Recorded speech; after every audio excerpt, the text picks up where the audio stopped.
Listen, babe. Oh, yeah. It's alright, alright, alright.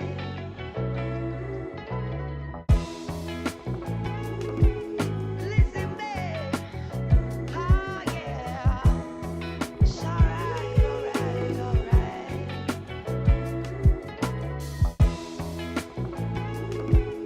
Listen, babe. Oh, yeah. It's alright, alright, alright.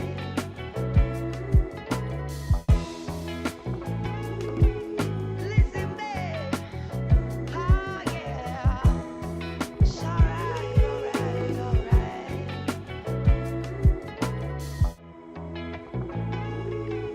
Listen, babe. Oh, yeah. It's alright, alright, alright. Listen, babe. Oh, yeah. It's alright, alright, alright.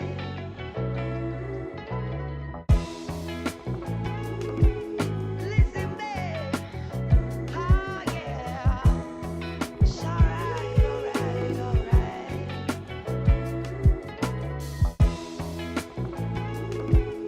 Listen, babe. Oh, yeah. It's alright, alright, alright.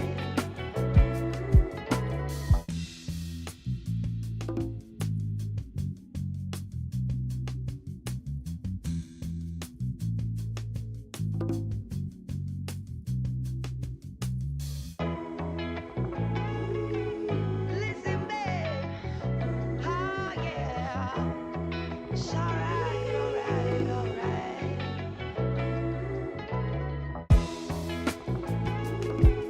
Listen, babe. Oh, yeah. It's alright, alright, alright. Listen, babe. Oh, yeah. It's alright, alright, alright.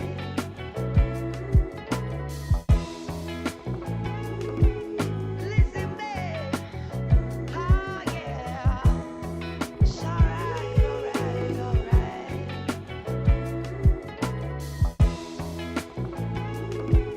Listen, babe. Oh, yeah. It's alright, alright, alright.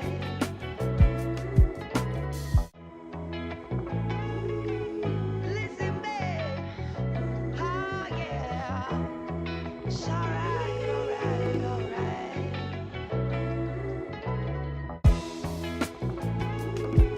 Listen, babe. Oh, yeah. It's alright, alright, alright.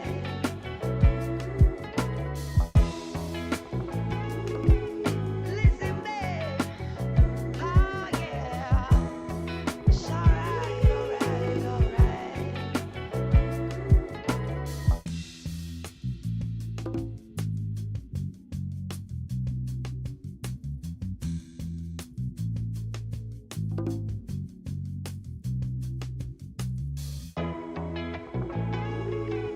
Listen, babe. Oh, yeah. It's alright, alright, alright.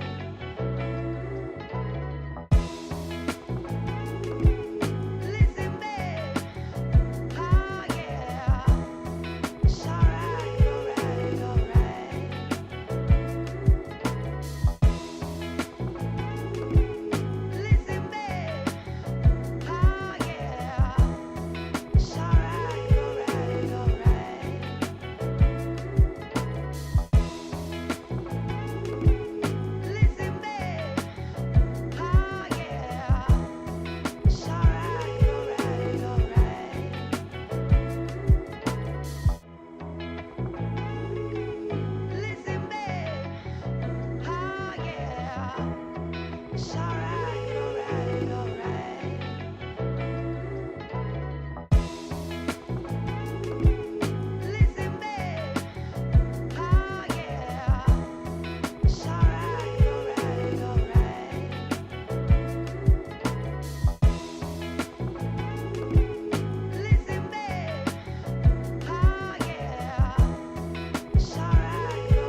Listen, babe. Oh, yeah. It's alright, alright, alright.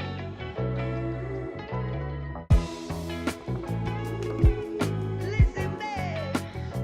Oh, yeah. It's alright, alright, alright.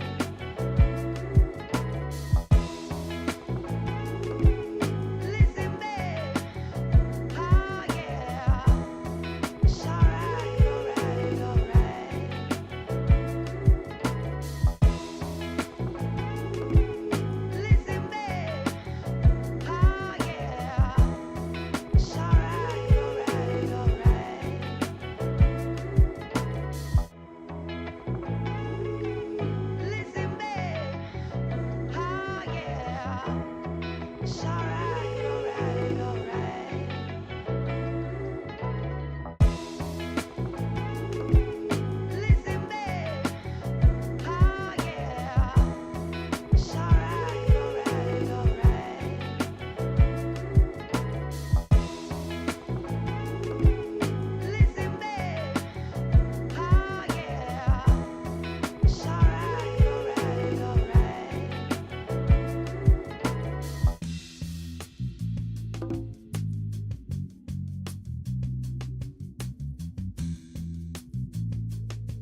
Camera is the camera on? It's not red.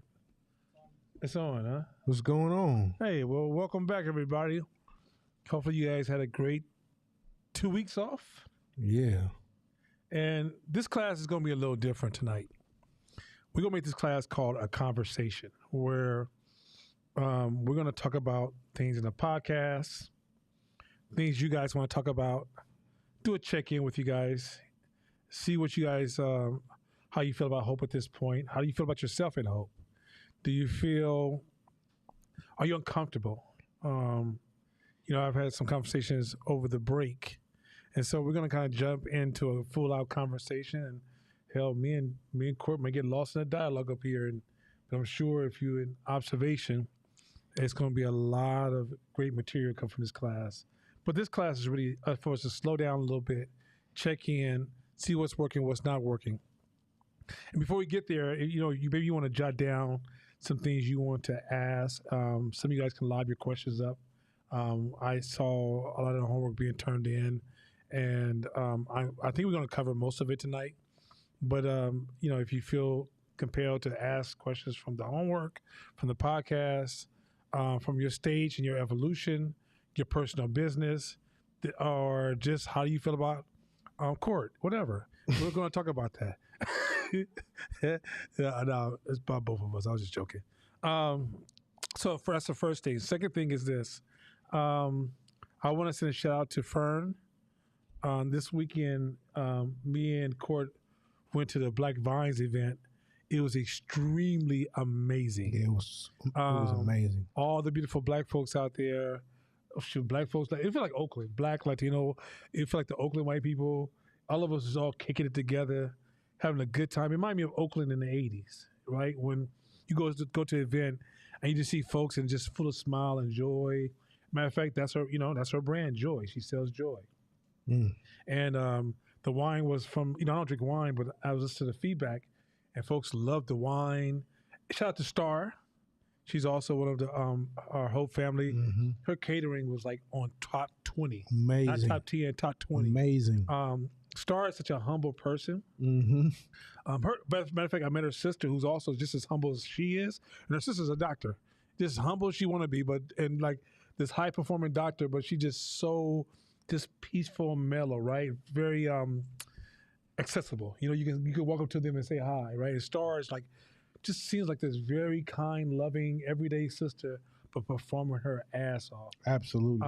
So I want to send a shout out to both of them for this weekend. It was absolutely amazing. Did you see Marquita over there? She had her whole booth. Marquita out there doing her damn thing. She was rocking a jam, but in a way that I hopefully you guys got a chance to see it. It was absolutely her professionalism. Marquita's whole brand comes together. The way she looks, her hair, her clothes, her table, her smile, everything was just a well integrated brand. You know what I mean? So it was great seeing that. Also, there was a winemaker. He does the what is it called? Sangria. Sangria. Oh, Jerry, didn't you do their branding and stuff? So he's part of the class. Jerry's from. He's also a Hope alumni. Yeah.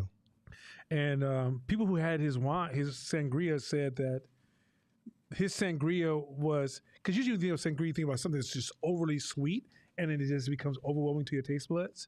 But folks said that he mixed the flavors just right, whereas it wasn't too sweet, and it was just so well. It was like I've never had a sangria that good before. So just seeing the professionalism, the quality of the event, and even with Fern walks around. Fern is Fern. If you know Fern, right? Fern, like if you're from Oakland and you went to Casamata or you went to, one of the real black schools, right? You Elmhurst, Frick, something, right? You know Fern. Fern has the Oakland swagger to the 99th power. And to see her walking around with this cool Oakland swagger, but at such a high performance, to me, now I know he didn't say this, she is another version of Court Smith. People who you see them, you know them, and they're a hybrid where they can go into the community and talk to brothers and sisters who ain't got there yet, right? But yet their performance is with the elite. And so just seeing excuse me, Fern. Sorry, Fern, I didn't mean to call you Court. But just seeing Fern out there doing her damn thing, I went there actually expecting to see. So for those of you who don't live in Oakland and was at the event, she had a full football field full of people there doing the wine tastings. Yeah, it was amazing. Like it was packed. And when I got there, I thought it was going to be like the size of maybe 3 of these rooms. And so when I pulled up, I was like, where are all these cars from? Where can I park my car? This is ridiculous. What do you have, 2 or 3 events? He's like, no, this is all Fern. I was like, wait, what? And because the last time I went to her, because I don't drink wine, so I support her like, that's my sister, but I don't really go to the events. So when I went inside, I'm walking in, just checking the job. I mean, like, hey, what's happening with y'all? What's going on with you? What the hell? All these people.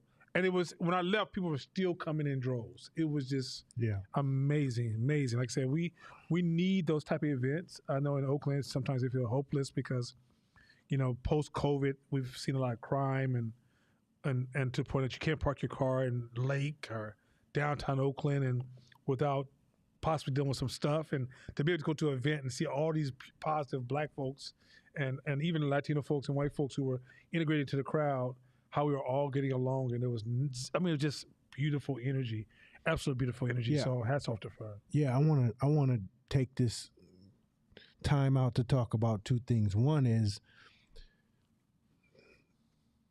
first of all, if you don't have faith or if you don't have faith in the effectiveness of this class from going to events like that and seeing the integration of the students in this class performing at high levels, I don't know what else to tell you. So I don't know if the beanies and the hoodies and stuff, it fucks you up that bad to where you can go to an event where there's multi-million dollars being exchanged from students of this class, and Alaska Airlines is sponsoring. You have all of these people performing at high levels. To me, it's a testimony to the effectiveness of this class. Absolutely. Because it seems like to me, the people who are weathering the storms and battling through the COVID and all that shit, and they're you see them starting to peak above the rest of the crowd. They just happen to be Hope students. Just happen to be. I don't know if it's just a coincidence, but they happen to be Hope students. Second thing is, this is an opportunity to say your vision that you have for this class. If you would have quit when it got hard or irritated when it wasn't working, and you would have quit doing this, then we wouldn't been able to see what's happening. And sometimes it's hard when you're building something and it's weeds and stuff everywhere you can't really see. And when you hit roadblocks or feedback is preliminary, sometimes it's like, man, fuck this shit. But like your vision of building this as an architect is the reason why a lot of people they attribute success to this class. So I just wanted to say that. Thank you, bro. I'm humbled. I the only reward I want from this class is for our community to do better. That's it. I'm well rewarded for my efforts with my company. The whole class is really investing in the world that we exist in and increasing opportunities for kids that are not even born today. And so, thank you, bro. I appreciate that. Also, shout out to Pastor Chris. Court happened to visit his church on Sunday, and we know Pastor Chris is part of the Hope Circle. And the first thing that Court said about Pastor Chris' church is he's killing it, bruh. And I mean, Court is a hard judge. He's a hard judge, which I love, because in the end, it's like that's just part of his grounding. And for him I'm not gonna go through the full analysis that he performed on his whole church, but he was extremely impressed with Pastor Chris, not only as not only the ecosystem that he's designed, but even the substance of his messaging and his orator skills. So I almost got baptized again. I ain't even a Christian. I almost, you know what I'm saying? My girl was next to me, choked up. I'm like, you crying? Man, it was amazing. So shout out to Pastor Chris. And then before we get started, I just want to say, let's just send our thoughts and prayers to Shabisha sick and Shakina sick. They always hear religiously. A lot of folks really wanted to participate in this process. And I'll be having some great news to communicate with you guys from some expansion. So as you guys know, we've been expanding online, but there's been some new opportunities presented to us. So I share with you, but we may have, as you all guys know, that we have a lot of successful entrepreneurs and highly educated people in the whole program. And so we may actually start to expand to we may open up a door to a whole new group of entrepreneurs who are performing above $1 million plus. And they'll be joining the Hope next month. So 30 possible members possibly we may join the Hope next month. So we're excited about that. There's exciting opportunities that we're working on. So with that being said, if you guys, like I said, list any questions you guys may have up to this point, from podcast to just kind of check in. And as you guys are warming up your questions, I got something I want to share. Just one thing. And I think we're just going to keep just sharing things. And as you guys backfill us with your questions and conversations, because this class here, like I said, we're going to slow it down. I think we're going to make the first class of every month a conversation with the students. That way you guys get a chance to ask us business questions, personal questions, class learning questions, because when you're evolving, I'm sure it produces questions, right? And when you're going through this transformation, and when you're switching from the working class consciousness to the entrepreneur consciousness, it's a hell of a transformation. But somebody came to me last week and they asked me about, reading a lot of material. And they said, well, no, I don't like to start a book, start something and then stop something and then pick something else up. And they said, what do you think can you help me be able to learn from different sources at the same time? I said, well, here's the challenge. Can you stop learning as if you're learning to achieve a destination? When you have a corporate job in corporate America, you go to high school and you learn to achieve a destination. So first grade, I learned to get to second grade. Second grade, I learned to get to third grade. All the way till I learned to get my master's degree or my PhD. And then from your PhD, you learn to get this job. And then most of us, as most of us know, a lot of times we receive that job and our learning kind of slows down again, right? Unless we're inspired by something. But for the most part, it starts to drastically have a huge fall off. I think Harvard said 4 years after you receive your degree, your degree is only lasts for about 4 years, right? But a lot of people treat their learning is similar to when an athlete leaves the NBA. Have you seen Charles Barkley lately? Right? He doesn't that's not his thing, right? But when you're an entrepreneur, you're not valued for your knowledge, you're valued for your thinking.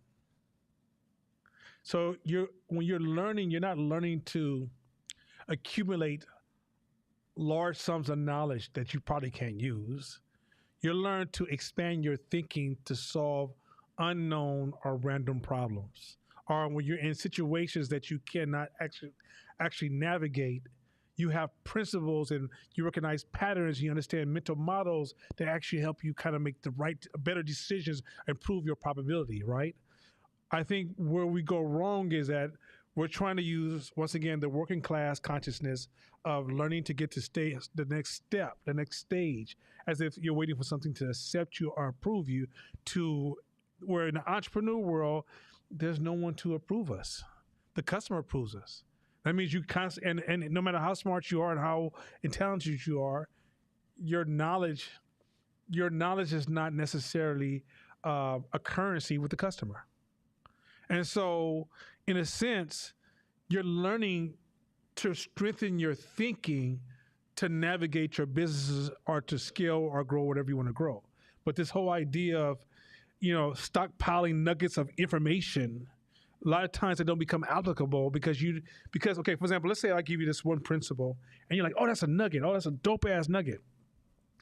But that's the seed of the principle. Once you expand that principle and tie it into other thoughts and combine it with other ideas, and then even changing the calibration of how you apply it based upon the circumstance in front of you, That's the growth of that principle. But so many of us got all these seeds stocked, just piled up in our brains, all these ideas, and we can't wait to get to the party to leverage our knowledge, because knowledge has now become our form of status, right? So in the end, we want to say, I'm the most smartest person in the world. Now you're the most attractive, the coolest, the most person, most swag, but it's not really translating to your personal life.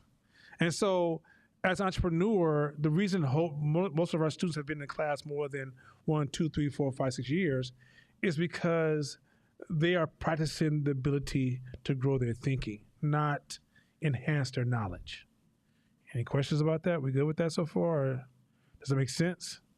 Has anybody felt that struggle where, like, even when somebody say, "Oh, the class is so dense,"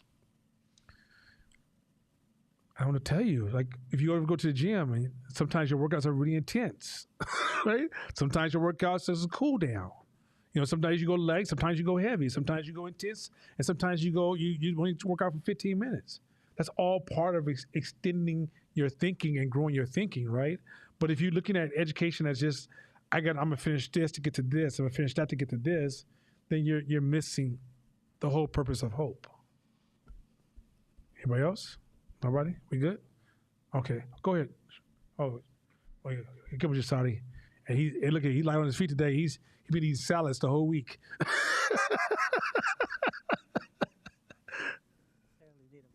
But I just wanted to comment, because I think when I first started Hope, I've been in school forever.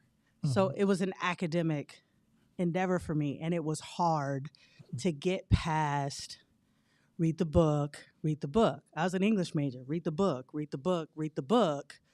But this time around, I'm like, forget the book. I'm going to read the book, but I'm going to read the pieces I need, and I'm going to take what I need and focus on that until I get it, and then I'll go back to the book and read some more, and then focus on what I need to get, and then move on. So it's just a different approach for me, mm-hmm. rather than let me just get through the book because I can read. Mm-hmm. And I mean, it's in all fairness, it's like working out, right? So the best way to sabotage your workout for body adjustment is to do it for body adjustment. Like, you literally go into the gym, you're like, I'm gonna work out to lose this weight, right? The rigidity of that is, like, for example, with me, what I do with my workout is that I'm always going to stick to, I have this flexible system, but I'm going to the gym. 90% of the time, I have great workouts, right? 10% of the time, it can suck, right? But the 10% is irrelevant to me. It's, did I show up to the gym, right? And did I show up and did I stick to this routine of flow? So even in my learning, every day I'm like, did I spend at least an hour today learning? If I spend an hour today learning, then that means I need to either make some adjustment. Now, my adjustment doesn't mean that I tell everybody, leave the room, I got to sit down by myself, right? It might be, hey, tell you what, I'm going to clean up the kitchen. I put my headset on, put an audiobook on, and I get into deep cleaning. They're like, whoa, he's cleaning his ass off for an hour, right? But it's like, but I'm really, like, the kitchen is irrelevant to me. I'm using that dual task space where I can know my motor skills can run without any much thought, and I can actually use that moment to just kind of process the information. But if you start looking at, because when I meet a lot of entrepreneurs, even at the highest performing levels, they start practicing the basics. They start assuming that they can hero their way through everything because they've heard the hero story their whole life, how somebody says, I learned all this knowledge and then I solved this problem. I just doubled down. I did this, and I changed the world. And it's like, oh, you're leaving a lot of that story. You're leaving the people out of that story, right? And so also too, as a human being, let me add one more layer. This is kind of a side note. You got to recognize your weaknesses and your limitations. That's when you know when to call for help or support or your team to back you up, right? But what happens is sometimes in our mind, we think we can do everything. We can solve all problems. We can figure everything out by ourselves. And if we don't, we must be lesser than. So we're going to have to do it so we can prove that we're greater than, right? And that rigidity of kind of moving through life with this, I'm on a side note, so I'm going to come back to that what's saying. But that rigidity, this idea of you don't need nobody. You don't realize what makes you great is your relationships to other people, not your isolation of yourself. but yet too many of us in this business world are like we wear a badge of individual accomplishments, not realizing that only goes so far. Like, okay, the higher you get in competition, have you guys ever watched basketball lately? Yeah, how many coaches on the sideline? How many coaches are there on the sideline, roughly? 4 or 5. 4, 3 or 4. Huh? 4, 5. Looks like, but what about that second line that's behind them? 10. Yeah, there you go. But 10, 10. But 10 coaches. Okay, why? Why isn't Steve Kerr enough? That you should ask yourself that. Like, here's a person. My job is to coach the team, and I'm not even playing. Steve Kerr doesn't. He doesn't touch the basketball. He's watching the game, right? And I'm sure there's probably another team up and looking at cameras for giving them information from there, right? Why? Look how many coaches in football. Oh my God. If the coaches decided to be the offensive team, they probably could do it. They have enough players, right? Because you have biases. You get develop tunnel vision. You create mental distortions. You get hijacked by drama.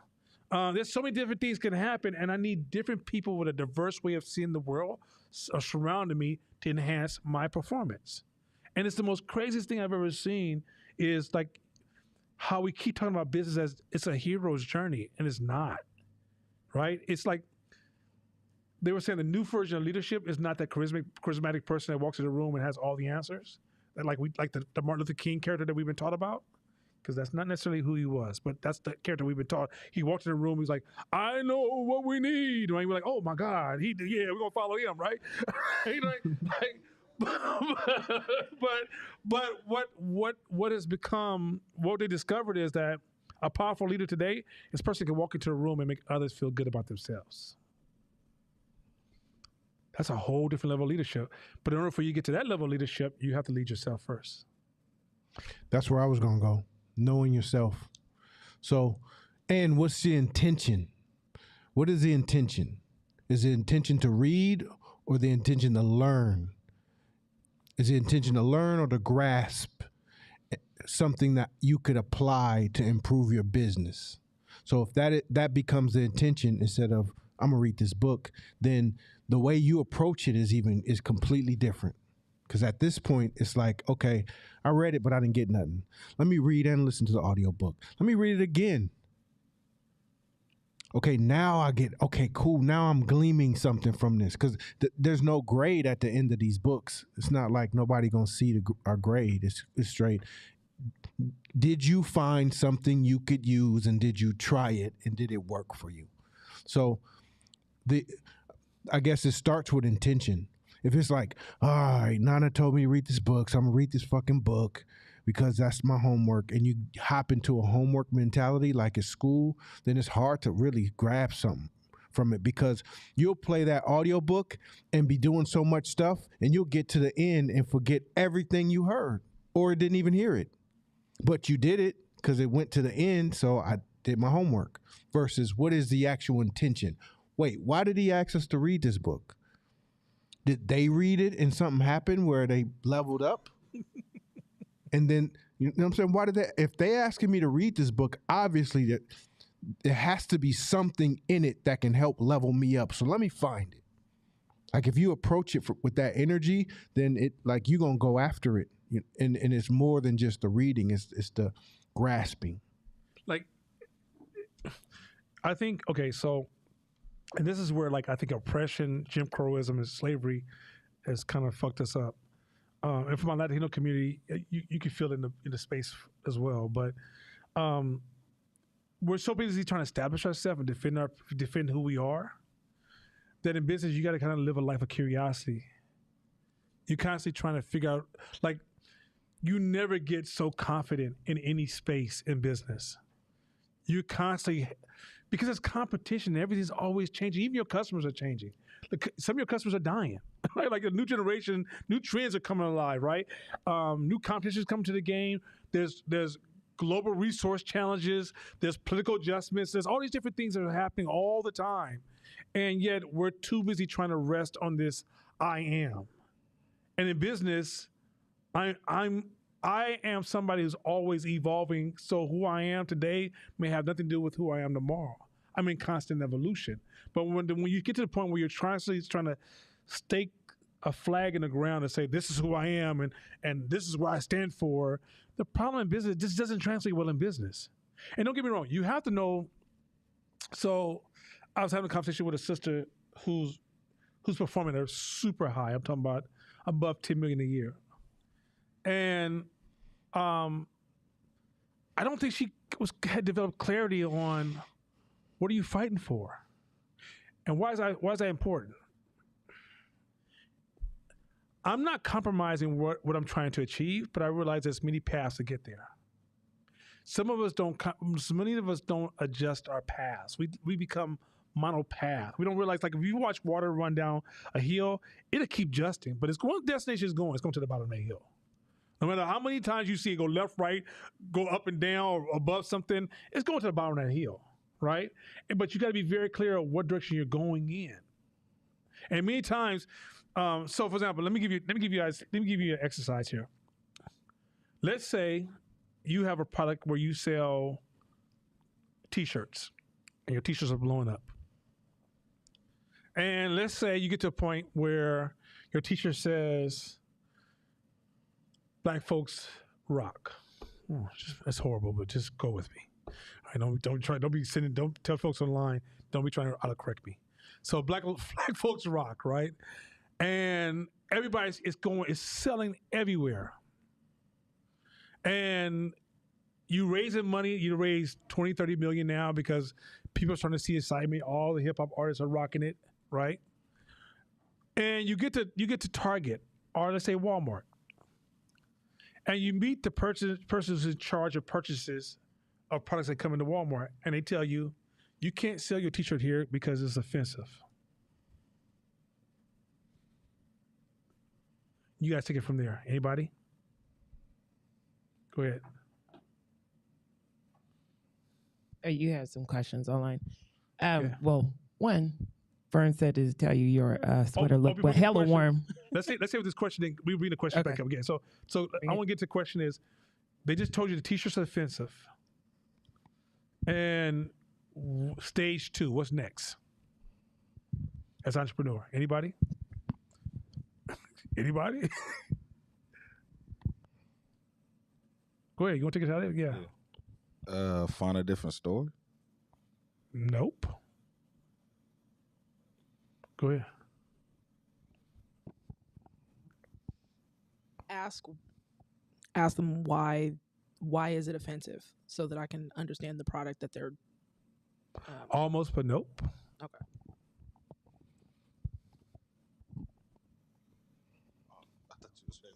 You guys, did she also like, no, this earring right here is stuck. Just give me a minute. I just need a minute to work on this earring. Then you walk away. Anyway. I'm sorry, can you repeat it again? So you walk in and your T-shirt's the hottest thing selling in the hip hop community. You go to Walmart and they tell you, your T-shirt's offensive. We can't sell it here.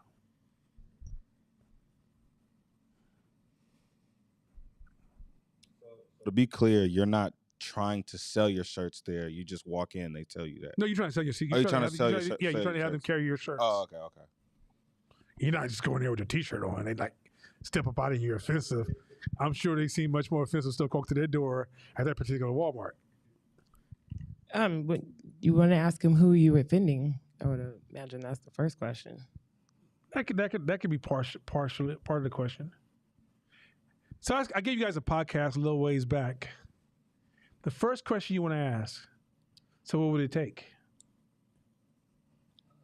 What would it take? Huh? They want to know more context. More context. I mean, I just told the story of you just trying to put the T-shirt inside Target. What else more context do you want? Number 2, here's the other thing too. Many of us will be stunted by somebody telling you as a black person that you saying you black is offensive. So many of you guys are going to take that as a racism blow, and many of you guys are going to shut down your thinking because you're over leveraging your emotions towards racism. There's a reason I'm saying this, because you're leaders. You're not the everyday people, right? When you're leaders, you're going to have to move through the world a little bit different than the everyday person, right? And it's not that I'm asking you to loosen up your blackness, but you also don't know their story. What if this guy realized that most of his market is in a part of California where it's predominantly white and conservative? And if you looked at his numbers, he's looking at that number as bringing in 40% of his profits. And then if I move my T-shirts to my company, I'm threatening a percentage of my profits, right? I don't want to change my brand. Now, if he's having that conversation, the reason you want to ask him, well, what would it take for me to get my T-shirts in here, is because what you're doing is you're trying to gather data as opposed to assume a label. If you instantly assume the dude is being racist, you're done. You're done, right? And even if he is being racist, once again, don't expect everybody in business to be in love with you. That's not what the game is about. I'm sorry. They may have a better relationship with your competition. Maybe Nike has a T-shirt that says, all people rock.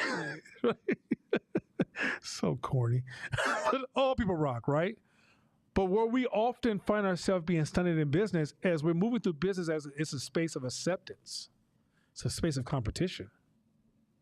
Right? So if they say, so the reason you want to discover, because you may find out, the numbers doesn't support that. So maybe and the negotiation actually begins once he says no, it doesn't end. Let's get on going with this. But a lot of times think about this. Social media makes you so fragile. I could just say one subtle word and you're no longer in a competition. Yo, it reminds me in basketball, hoop. There's particular players out there that extremely talented, but extremely volatile. So if you just played them regular straight up, they give you a 30 piece. But if you gave them a couple elbows that the ref didn't see or whisper something in their ear, then they'd say, they want to fight. The coach would know that and tell you, agitate cuz a little bit. Get him to swing on you a little bit. Because all you got to do is say something. Elbow him when the ref don't look, and he elbow you back when the ref looks. That's a tech. All right, good. One more time. Because all the practice, all the working out, everything you've done to get to that stage, your whole life is predicated on your emotions that can be flicked like a switch if somebody knows, makes you weak as fuck. So if the Meta World Pieces of the game or the Rasheed Wallaces of the game or any of those players who extremely talented, easy to press their buttons, you're just as weak as that button. The beauty about business is this. Because it's fueled by competition from everywhere, no matter how prejudiced, racist, anything anybody is, over time, the spirit of competition will flush that out. That's why there's black products in all major stores. There's black hair care products in all the retail stores. There's a Coke commercial with black folks, a McDonald's one with black folks. There's all of them that will make specific ones for our culture. And the owners and the founders may particularly not give a fuck about us. But the spirit of business and the spirit of competition relegates that. So if somebody can see, if I'm a record label, think about it. Hip-hop record labels got started by the sons of record executives who hated our kind of culture and our kind of music. The son talked dad into like, hey, I got this stuff called hip-hop. Please give me a budget. I promise I'll flip it for you. All right, because I love this, son. Here's $100K. Do something with it. They give two shits about our culture. But when they see those numbers flip, they see that profit go up, oh yeah, it's good. So there's times when I used to think that way as a business person. I brought my emotions and I brought all my ancestors with me into my business. It's the worst thing you can do. Worst thing you can do, because you're gonna get that button pressed by somebody. It's gonna happen.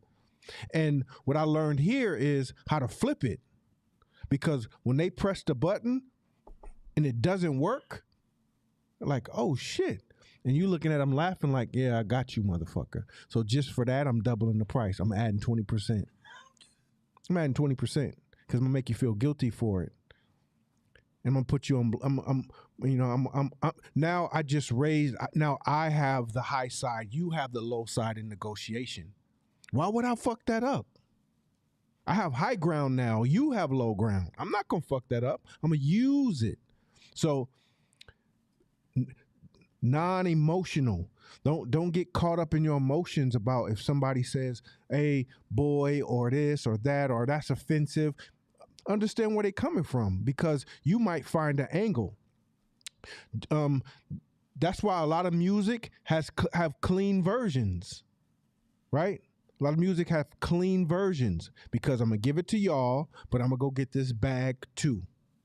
And most of the time, you guys won't even hear this clean side because y'all too busy listening to this side. You don't even know I did that. So that's the evolution of a business person. And it ain't being a sellout. It's being a good business person. All right, so let's try some questions online. 1 second. You started with Fern, I think it was the first one. Well, Fern was just calling out your warm sweater.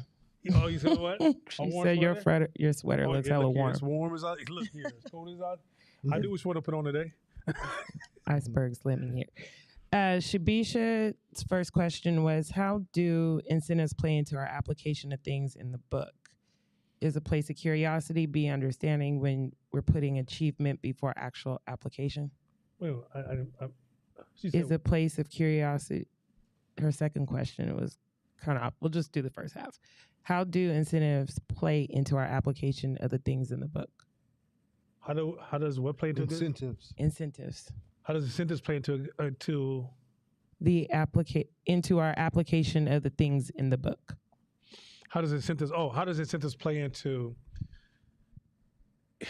Yeah, I think that there has to be a degree of incentive. I mean, if you're in this class, you're not trying to build anything. I'm not sure. I don't know. Maybe you might be using it for a moral boost. And I think if we have to be transparent and honest about that, we understand that's always a portion of any type of good entrepreneur course, that you will see a moral and cultural boost from certain people. But I think as you start to move through life, okay, let me give you a better answer. We pull back a little bit. In order for you to have any impact in this world or yourself, you got to have two things: awareness and acceptance. If you don't have awareness, like how pop culture makes it where just nothing matters, just be happy.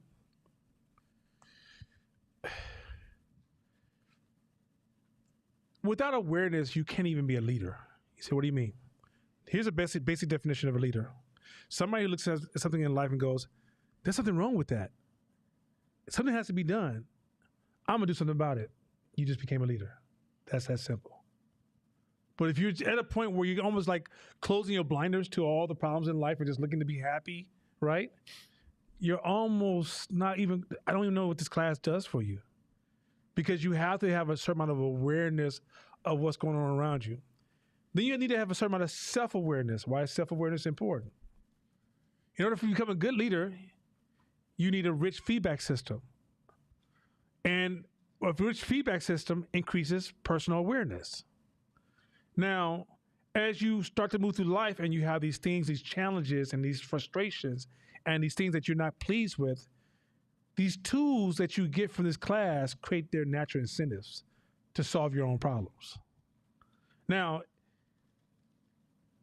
if you at some point that there's a disconnect from that space there's probably a disconnect in personal acceptance. Meaning, if you read the book, The Science of Stuck, the premise of that whole book ultimately is the body and the mind lives in the same world, but they often separate. So the body is having this one experience, and the mind has a different story it's telling itself, which creates mental distortions, right? And so when you get to a point where you haven't accepted yourself and you're constantly lying to yourself about who you are, what you're doing, where you are in this world, and yet your bank account says, nah, it's not necessarily true, and your weight says, nah, I disagree with you, and your physical body organs are going, hey man, when are you gonna get to this truth? That creates so many mental distortions that could even distort your personal inspiration. And I know that's I know I went intensely deep. I could bring it home a little bit later, but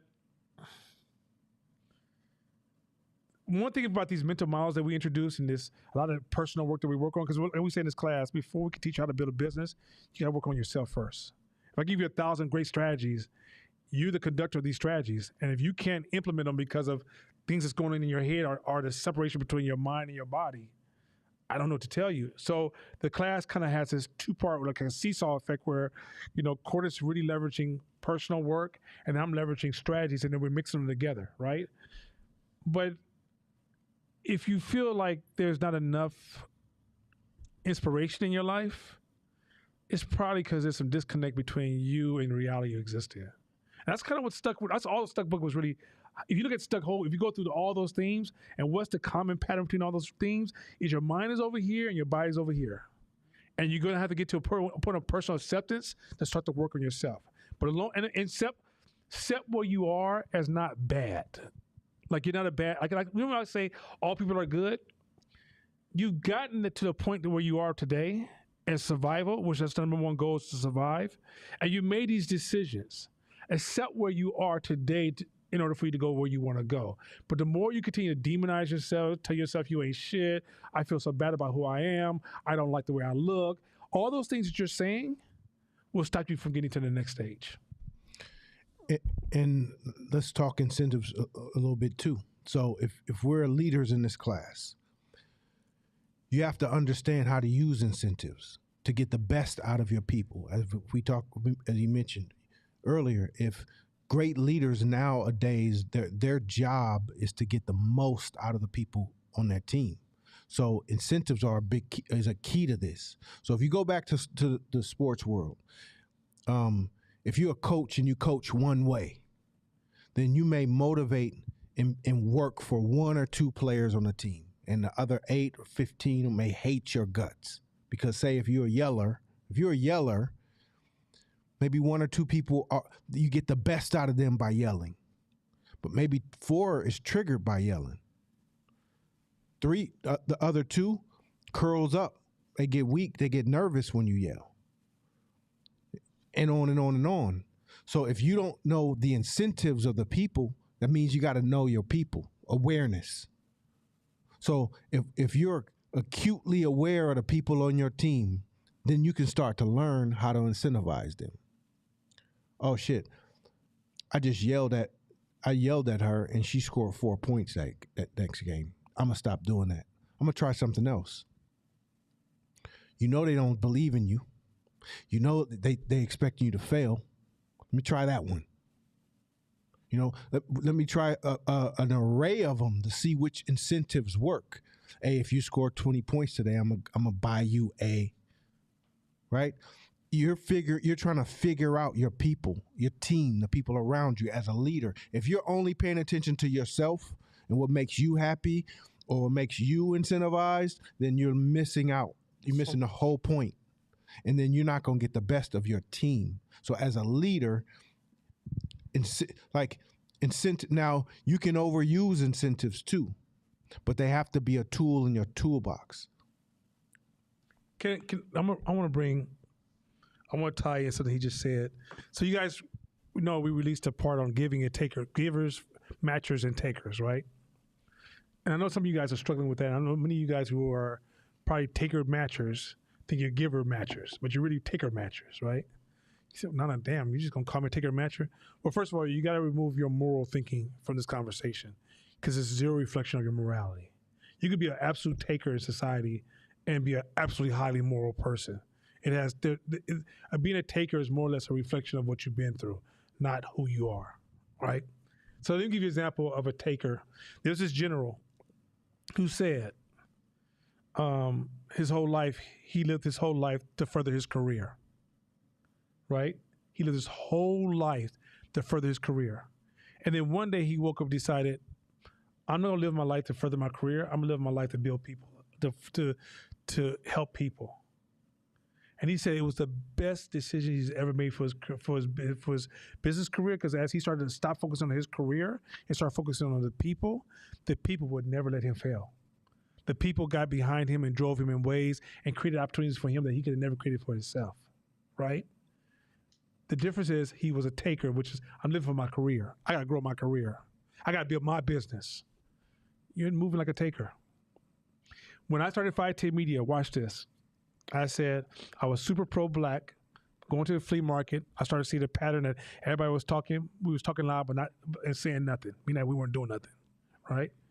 And so all of a sudden I decided I wanted to build something. So I said I'm gonna start 510 Media 17 or 18 years ago, so I could actually learn how to lead and help my people, right? Because I haven't built anything. So I'm telling you how to build something. I ain't built anything, right?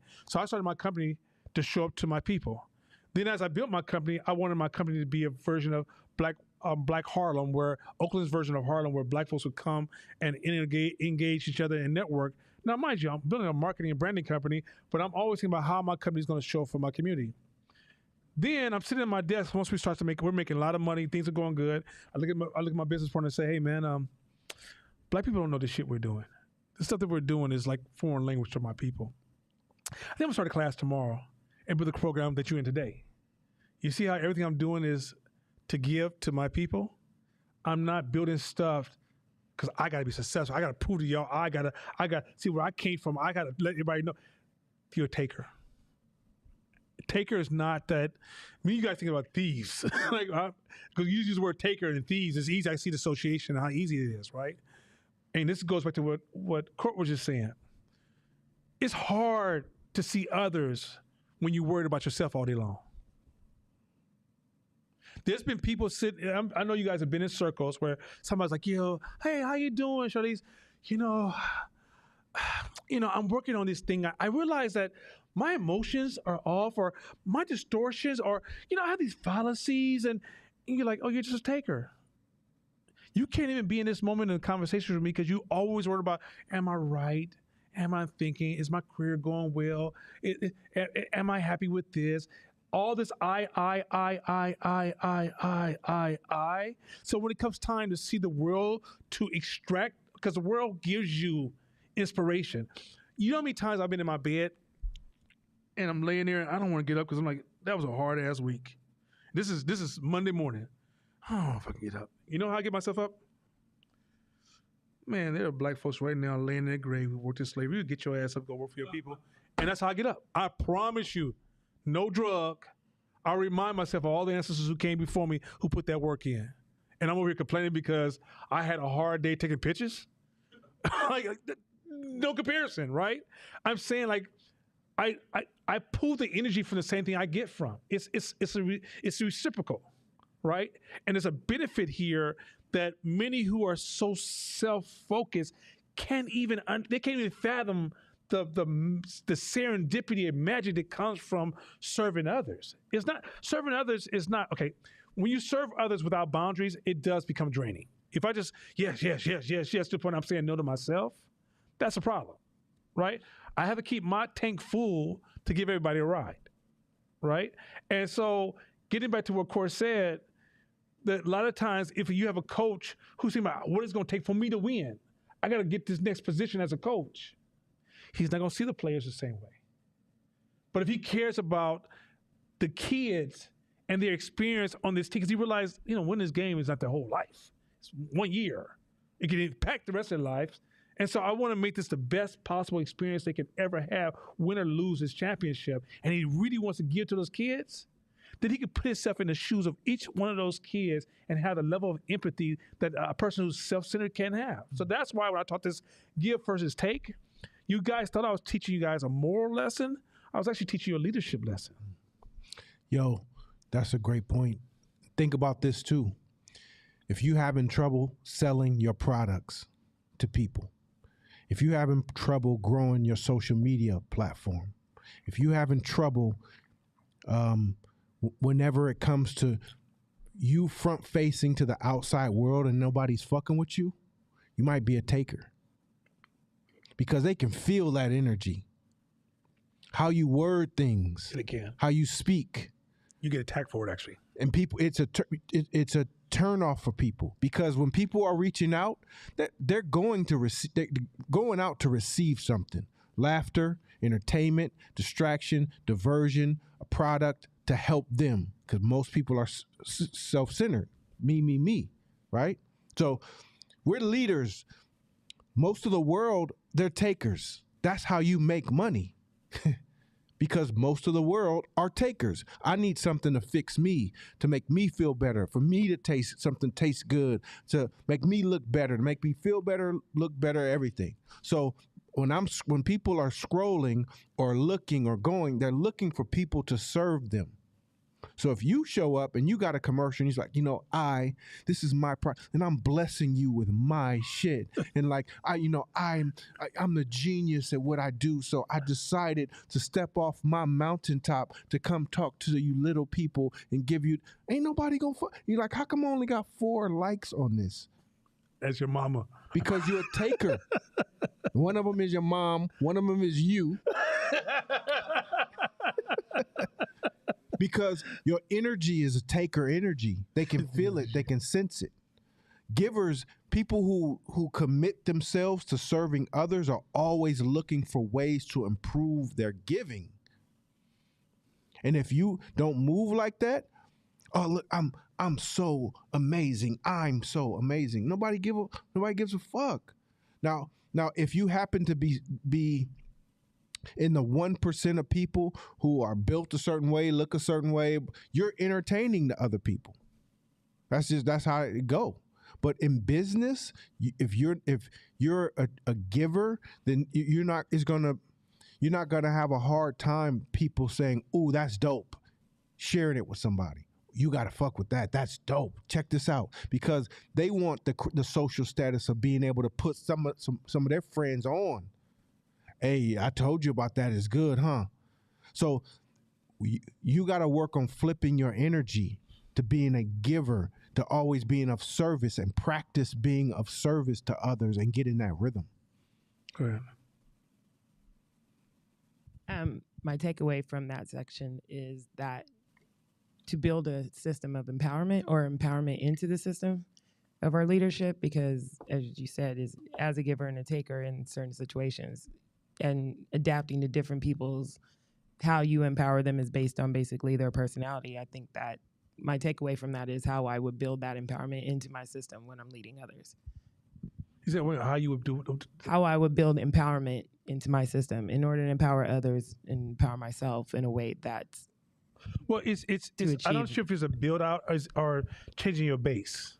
So, okay, if you're not really a giver and you try to be a giver, so the reason most people become takers is because you grew up in a life of poverty or around takers. You've been kill or be killed environments, like, people, if they caught you sleeping, they're gonna get you, all right? Or you didn't have much, and so everybody was fighting to protect their own. Or you were shamed so much as a young person growing up and told you couldn't be something, and so you trying to prove to the world, I am something, right? It's not a reflection of like, you woke up in the morning, you're just morally a good or bad person. It's beneath that even, right? But if you try to not grow a passion for giving and kind of just grow it as a tool, it becomes clunky. As a matter of fact, you will almost go into a form of altruism, where you go into these extremes. And sometimes you will give, and it's not even aligned with where you. So, for example, you may come to my house and help me paint a wall all day long. Well, why are you doing that? Why in the fuck are you painting walls, right? Or let's say, for example, with me, if I see you going through something right now and I know I can fix it, I probably won't, because I know that's your lesson you need to have, right? I know when to extend my hand and when to stop, right? Because it's natural for me. It's like, if you ever become a person who like consoles people, right? Like, hey, you good? Everything's good with you? And you'll learn real quick. There's certain people that will spend hours and hours and hours and hours and hours with you, and they will never change nothing. And you learn to see them. I call them the leeches. They just leech onto you and just take all your energy out, and then go on to the next person, leech to them, take all their energy out. And each time they leech onto somebody, you're their favorite person, right? But you won't pick up on that if you don't do it all the time. Right? Like, if you do it every once in a while, you're like, oh, he really wanted to hear, he really needed this lesson, right? But when you start, like, when Court first came here, when he was running his business, every once in a while he'd stop and help somebody, right? So when he first came here, he was, hey, you need help? You need help? You need help? And I was like, Court, don't do it, bro. Don't do it. He's like, nah, I got this, right? once Court got into the game, he was like, nah, no, no, because they was wearing him out. His phone ring. Like Court has a Bill Court Smith, and they all like, Court, can I ask you a question? Court, and what the cold part is, first, Court would give him this great soliloquy. Oh yeah, this is how you move through life. And they like, oh my God, you're so brilliant, Court. They didn't even come to class. Wow, Court is so everything. But then 2 months later, they asked him the same goddamn question again. Right? So Court, because he does it all the time, now if you get to Court gonna have questions to ask you to get past the gate. He has a private gate. Right? At first you can knock on his door, no more knocking on his door. He has a private gate, and you have to pass these questions for the door to open. When you're a giver, naturally you build the same systems around you to protect yourself as a giver. But when you're not, you often collapse because you over and under, often souring your relationship to giving again. It's almost like a loop that puts you right back where you started from, because you feel like, I get burned every time I give. Well, why'd you give that person anything? Right? You give it to other takers. Sometimes another taker, you'll be more compassionate towards a taker because you see yourself in that person. Right? So learning to give is also trusting on an invisible system. Remember we said this class, you're going to learn a lot about invisible systems. Mm-hmm. Reciprocity is a powerful invisible system. Mm-hmm. And it doesn't necessarily come back from the person you gave to. Mm-hmm. But when you become this, when you have the natural radiation of being a giver, right? Then remember this, your close ties, your loose ties, and your dormant ties start to fall in love with you. Mm-hmm. It reaches that far.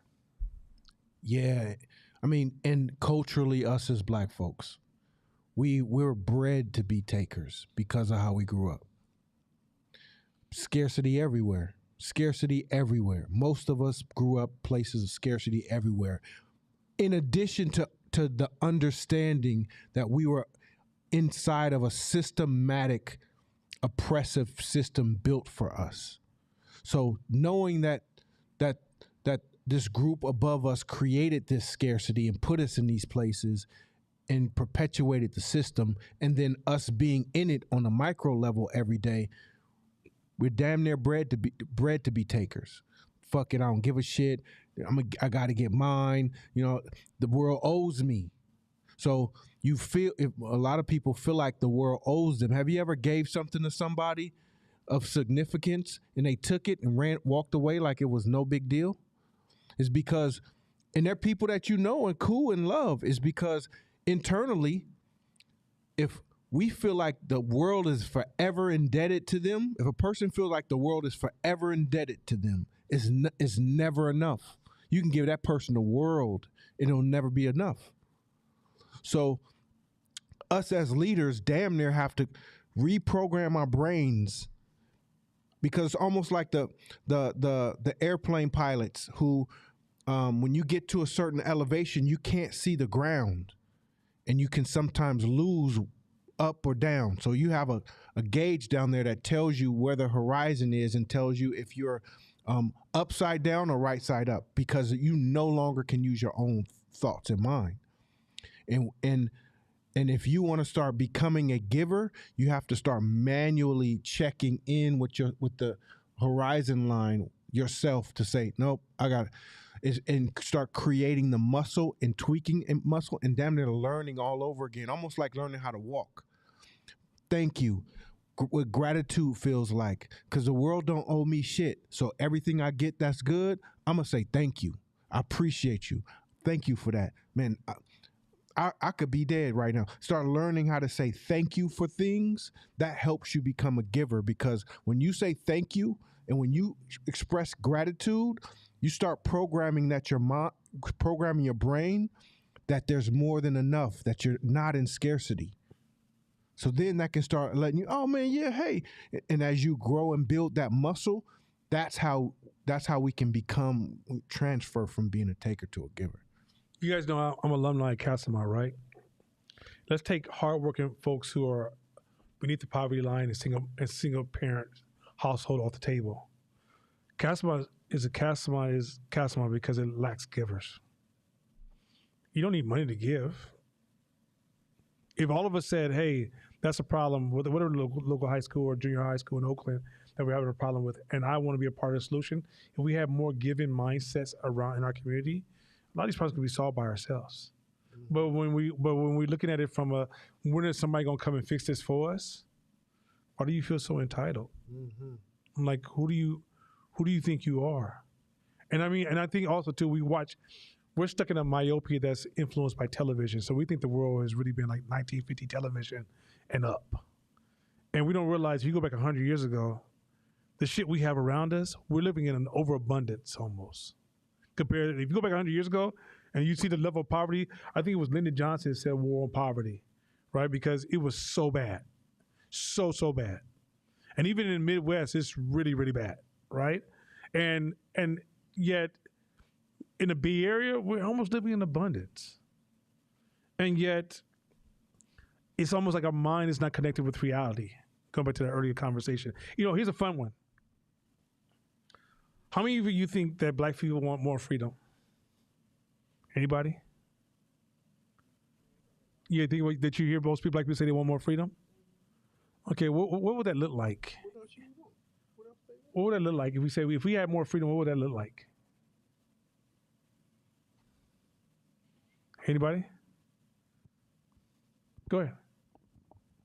I'm just going by some of the common responses. This is a question that comes up on these social justice calls. You laugh so much. Yeah, fine. I don't care. What would more freedom look like?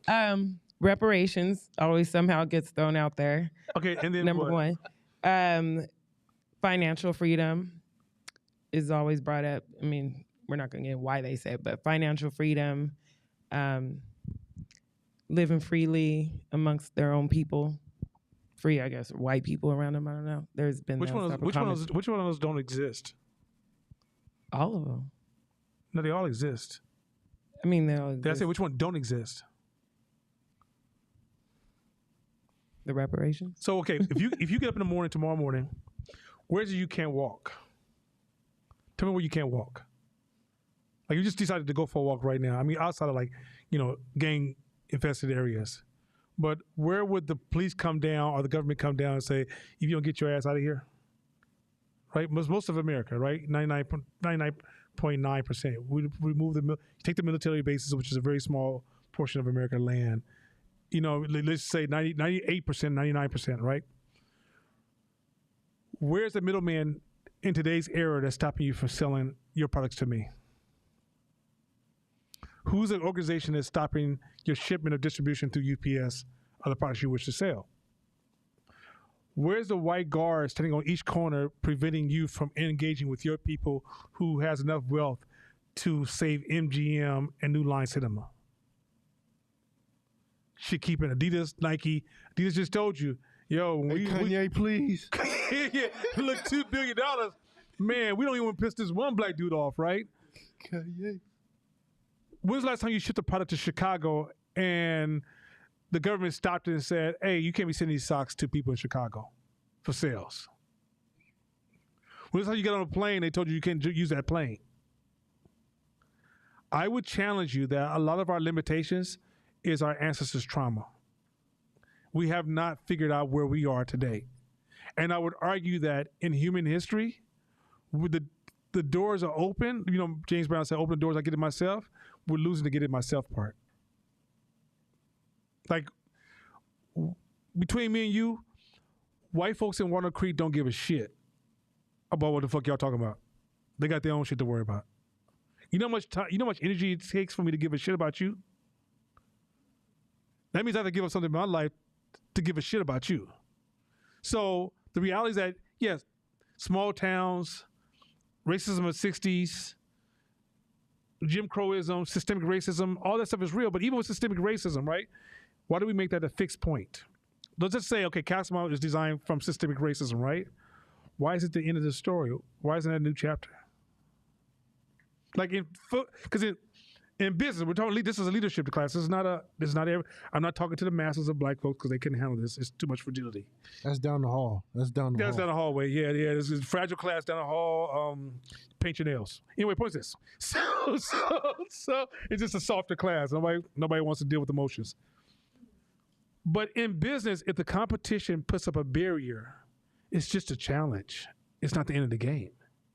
When the barrier becomes the destination, that's you, not the barrier. Competition is not supposed to.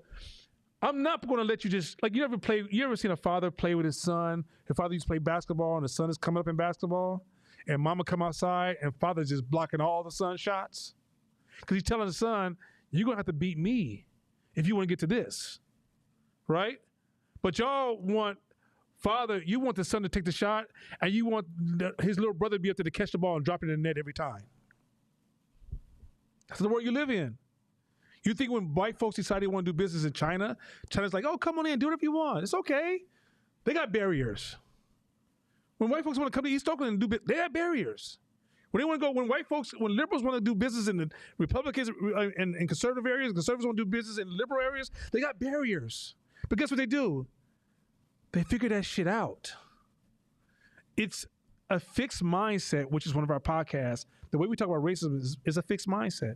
It's like, this is where we are, this is where we're always going to be. No, that's where we are. That's fair. That's not where we're always going to be.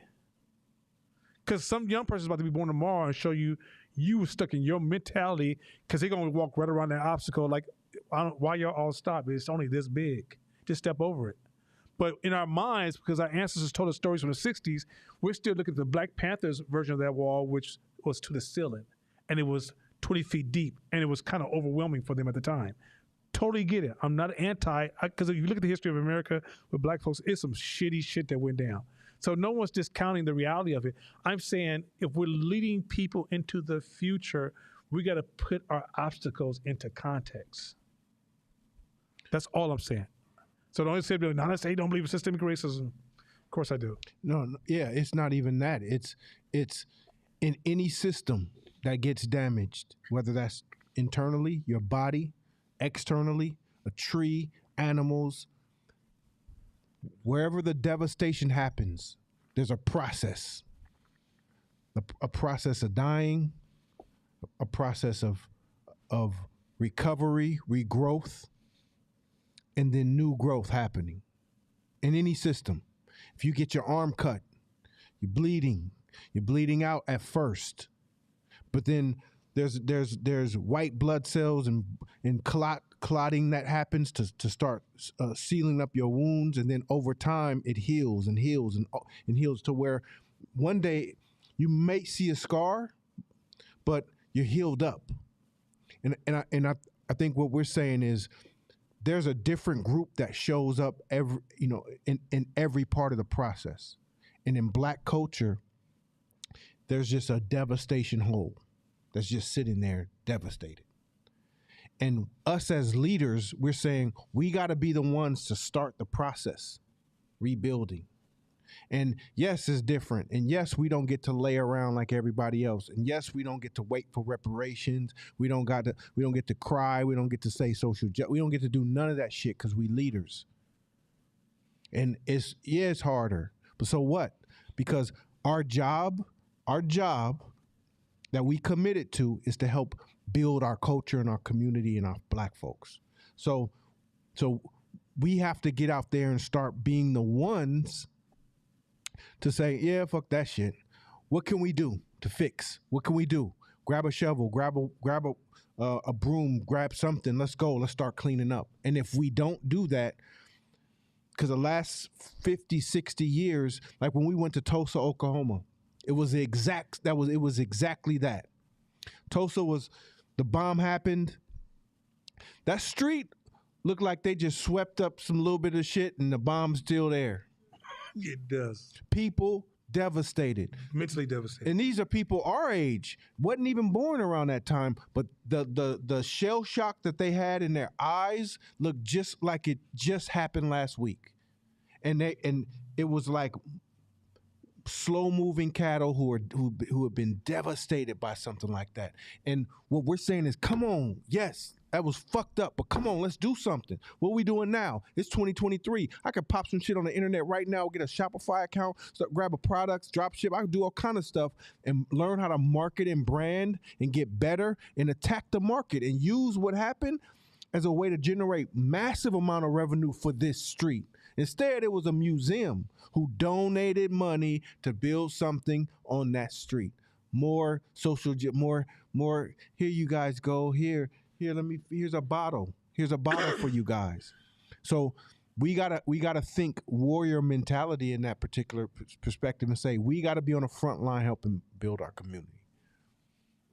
Online, this question. Any questions in house? You guys get first priority. Any questions you have? Any comments or responses? And I know we're dropping, but I know the racism issue.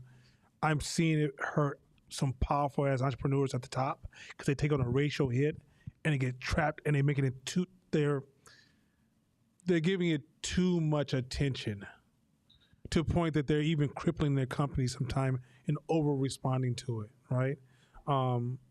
And also too, this social justice thing is this new white woman's phenomenon that black folks don't realize is not our issue. Like, I was pro-black, started becoming pro-black when I was 22. I met John Henry Clark, Dr. Ben. If anybody knows who these people are, these are the heavyweights who drove. I sat with these cats. Matter of fact, it wasn't for Dr. Ben. If it wasn't for Dr. John Henry Clark, I might still be super pro-black. He's the one that kind of gave me some advice, like, "Yo, you gotta go further than this."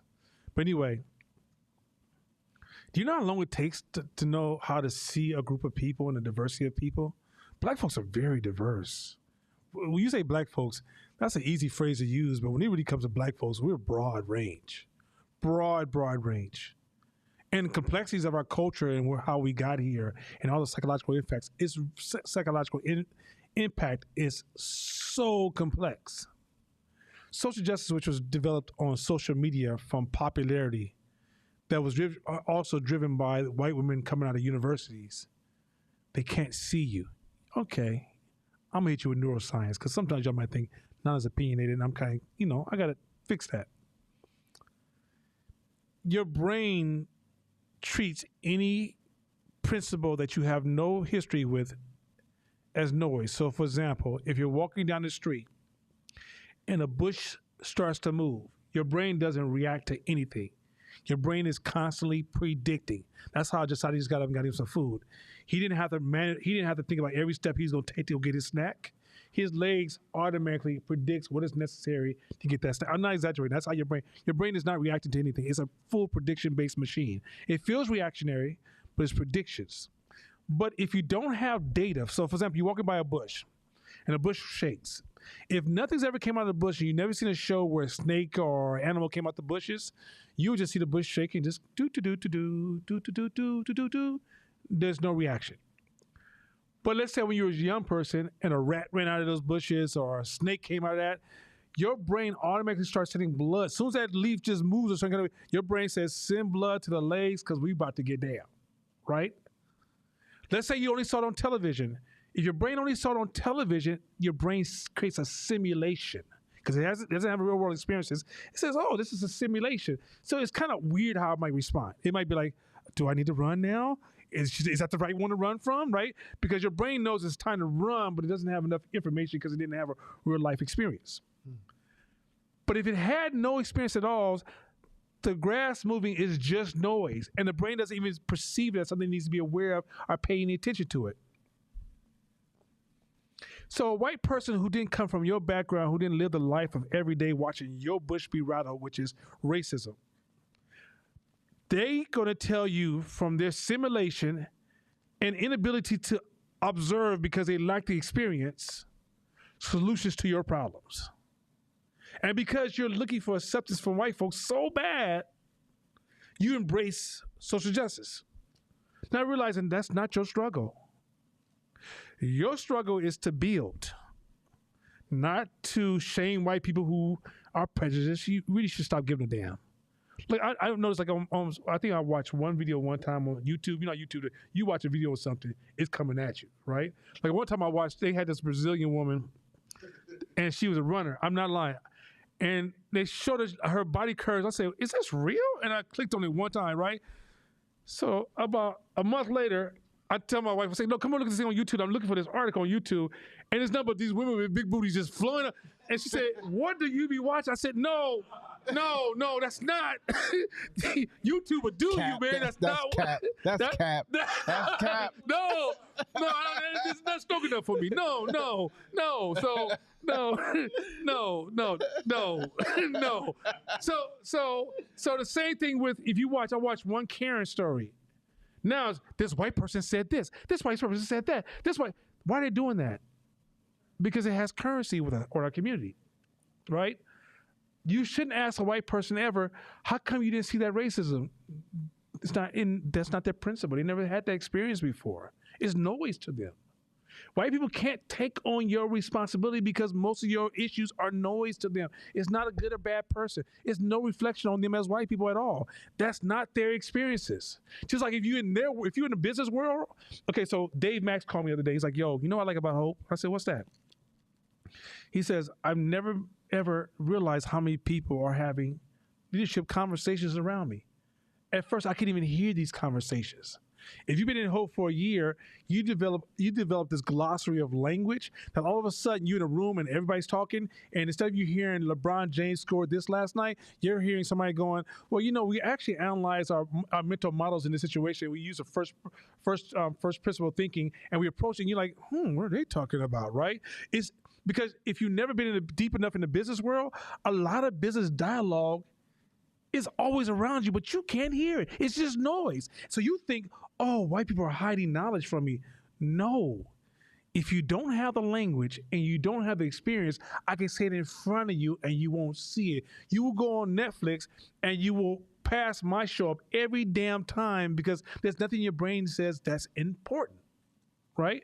So I'm really trying to ratchet down some of this racial dialogue because I'm seeing people, we're trying to adopt this white woman's pro-black movement, which is not, because there's no such thing as people of color. Like, I don't know the fuck that is. But we're really adopting this idea from these white folks, and we're underserving our needs. We're becoming highly distracted. We're becoming very, very fucking fragile. Because remember, in order for us to build successful, we got to have feedback. But when we get to the point where, if I tell you, yo, Josiah, you ugly, right? And Josiah, please don't stop eating for me. But the point is, it's to say, I said, Josiah, you ugly. Why is it Josiah, the first comment breaks down the system?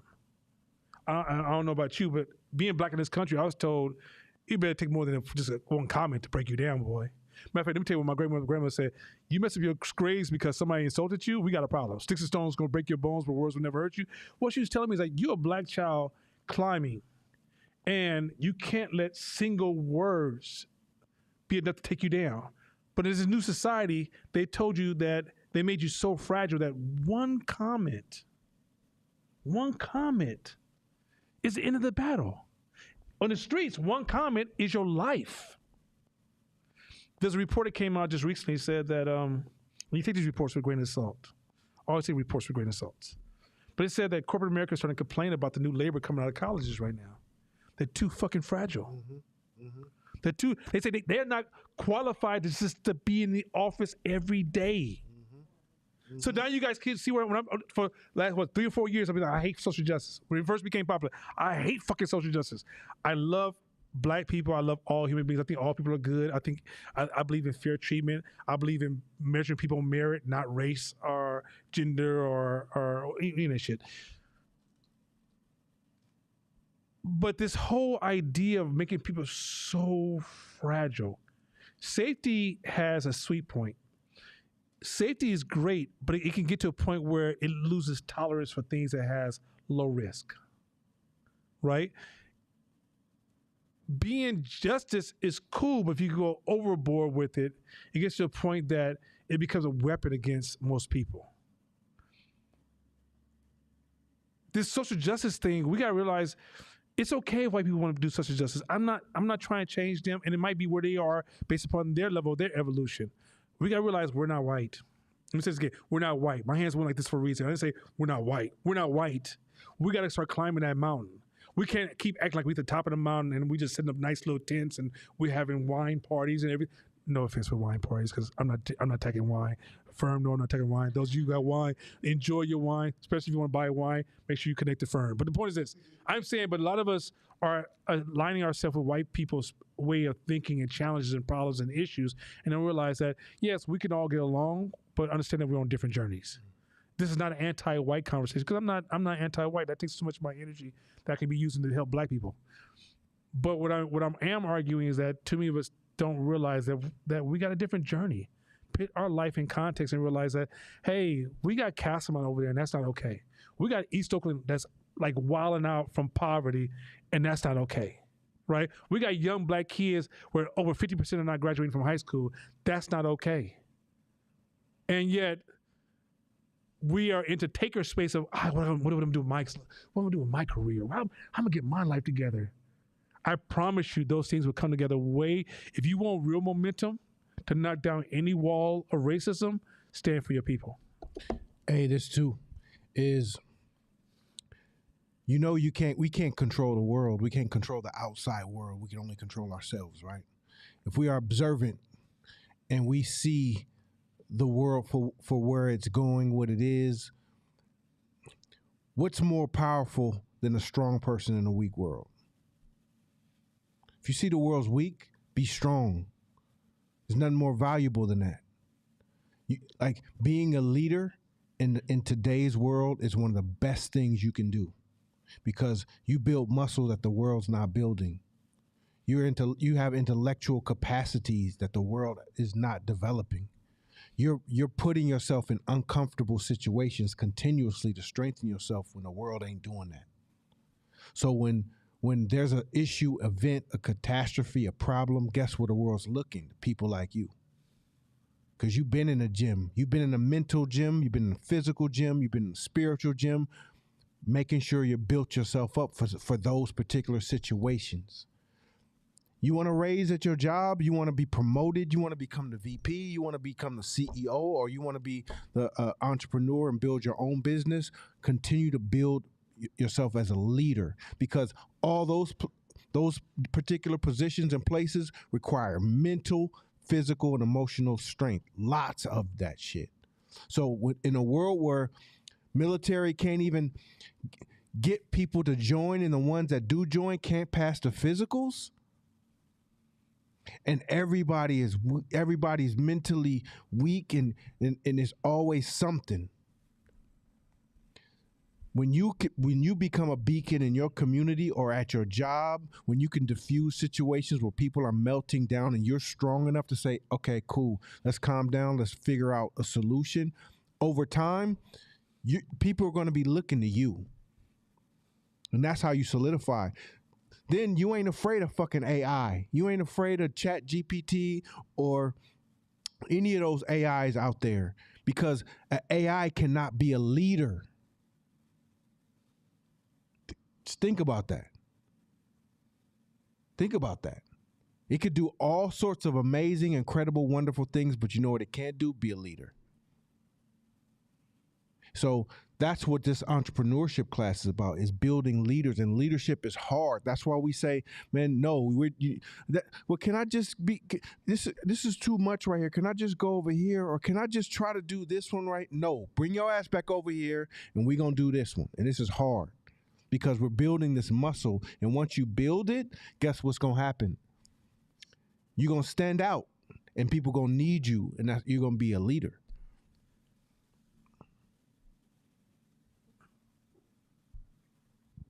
Don't be charging people for the microphone either. Hey, just do it like this. It's right here. He was like, Let me charge people for that microphone, Jasadi. Go ahead. So there's a couple points I was gonna back up to. One, to the youth thing. I met a woman last week who said she was tired of hiring 20-year-olds. She didn't want to hire anymore because every one of them showed up to work that they didn't feel like doing the job. And she's like, but I need you just to run these copies. Like, that was your whole job. It's not that hard. I don't feel like it. I'm not in a good mood. So she, it was funny when she explained it. It was extremely funny because she was just going off on him. Black woman, very, very successful woman. So going back to the other point though, that I wanted to, where you were talking about being bred as takers, and it raised a question for me about the internal oppressive systems that we've already created as Black people, where we are not, we have the burden of being asked for something and the obligation to give something. So say for instance, if I ask for something, now I owe somebody something in return, so I'm afraid to ask. Or thinking the thought that if I give you something, and then I'm being put out or being inconvenienced. So there is some of that internal trauma, the internal trauma of, I don't want to ask anybody anything because I don't want to owe anybody anything, and I don't want to give anybody anything because I don't want to have to be put out. And if I do give somebody something, then what am I getting in return? So okay, framing in context, right? The way that, in order for that system that you just mentioned to work, is framed when I and me and protecting myself. Okay. Let's say you wanted to teach a group of young ladies how to write. And you're like, yo, we need a place where they can write. It's easy to say, Josiah, you got this building over here, you got the extra floor you're not using. Is there any way you can let me and then the girls use that space? Because you're serving something else, which helps you override the fear and protection. When you're trying to live for something greater than yourself, no is just part of the journey. And sometimes no, just as soon as somebody tells me no, the negotiation begins. The negotiation doesn't begin because they say yes, right? And then they don't say yes. Otherwise, why call it negotiation? It's just a yes and no, a binary experience, right? But in order for it to, for negotiation to start, it's me saying no to the first offer. And often your first ask, this is why your first ask should be exaggerated, because you want to anchor in your favor. So, for example, if I'm selling a house for $20 million, you should say, "Well, hey, I'm gonna insult you. I'm gonna offer you 12, right?" And in the end, you may get the house for 16. But if I say I'm selling for $30 million, and you say, "What about 28?" You may get it for 29. So you know what I mean? Like, you gotta learn how to or because they don't say no. You say, "I'll give you 28." They don't say no. Okay, then what can you give it to me for? Go back to the original question. Well, I could do 29. Well, in my case, I'm going to say 13. And be like, "Jeez, that's insulting. I'm going to let you go through all your emotional moments, right? Have your good moments. And then what is your offer, good sir?" But they already know that my anchor point is 13. And now when you go to 18, you feel like you won because you got $6 more million than I offered, but I got a $12 million discount. Right? That's what negotiation for me is, right? Well, when you asking people for something and you're like, I'm comfortable for that, it's because you're still over focused on yourself, right? And you might be a matcher. It doesn't mean that you're a taker. You can be a matcher also, which is a person it's all about fairness. If I give to you, you give to me. If I give to me, if you take from me, I take from you. If you give to me, I give to you, right? But when you become a giver, you're not moving into this world looking for validation like that. You realize that if I ask you for, because when you're a giver, you play the boundary game. So let's say I say, "Hey, Corey, can you help me with this?" And he said, "Well, since I helped you," and I'd be like, "Well, if that's the case, Corey, if that's the kind of person you are, maybe you should take it back because I asked you to do this for them, right? Now, or I asked you to do this for a certain situation, but you know how to, even as you have boundaries around your giving, you can create boundaries for takers. You can create boundaries for people who are going to come back and return for that, right? And when people realize you're asking for a greater cause, you're not just going like, I created my own GoFundMe because I fell off my bike the other day and my bike doesn't work, so I need to get some new parts. Who wants to help me out on my bike? Well, okay, now you're going to deal with that because that's a taker type approach, right? But if you're like, "Hey, I was right down the street and a group of bikers went down and I wonder who's going to help me support these bikers," nobody's coming back to you for that. And if they do, keep it moving. I don't care. Come get your $20. Right? It's like, you don't go with this, when you're serving something bigger than yourself, when you're building your company, think about this. If you meet somebody who's building a company, running a company, say, "I got 20 families to feed."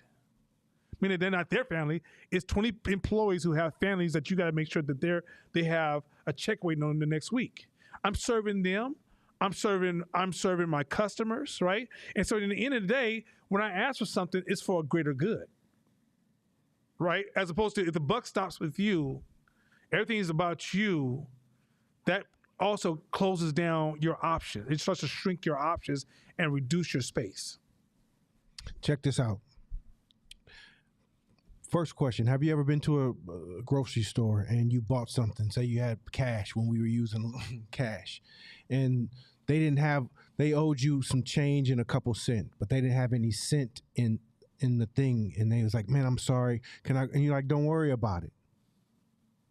How did you feel in that moment? Did you miss the cents?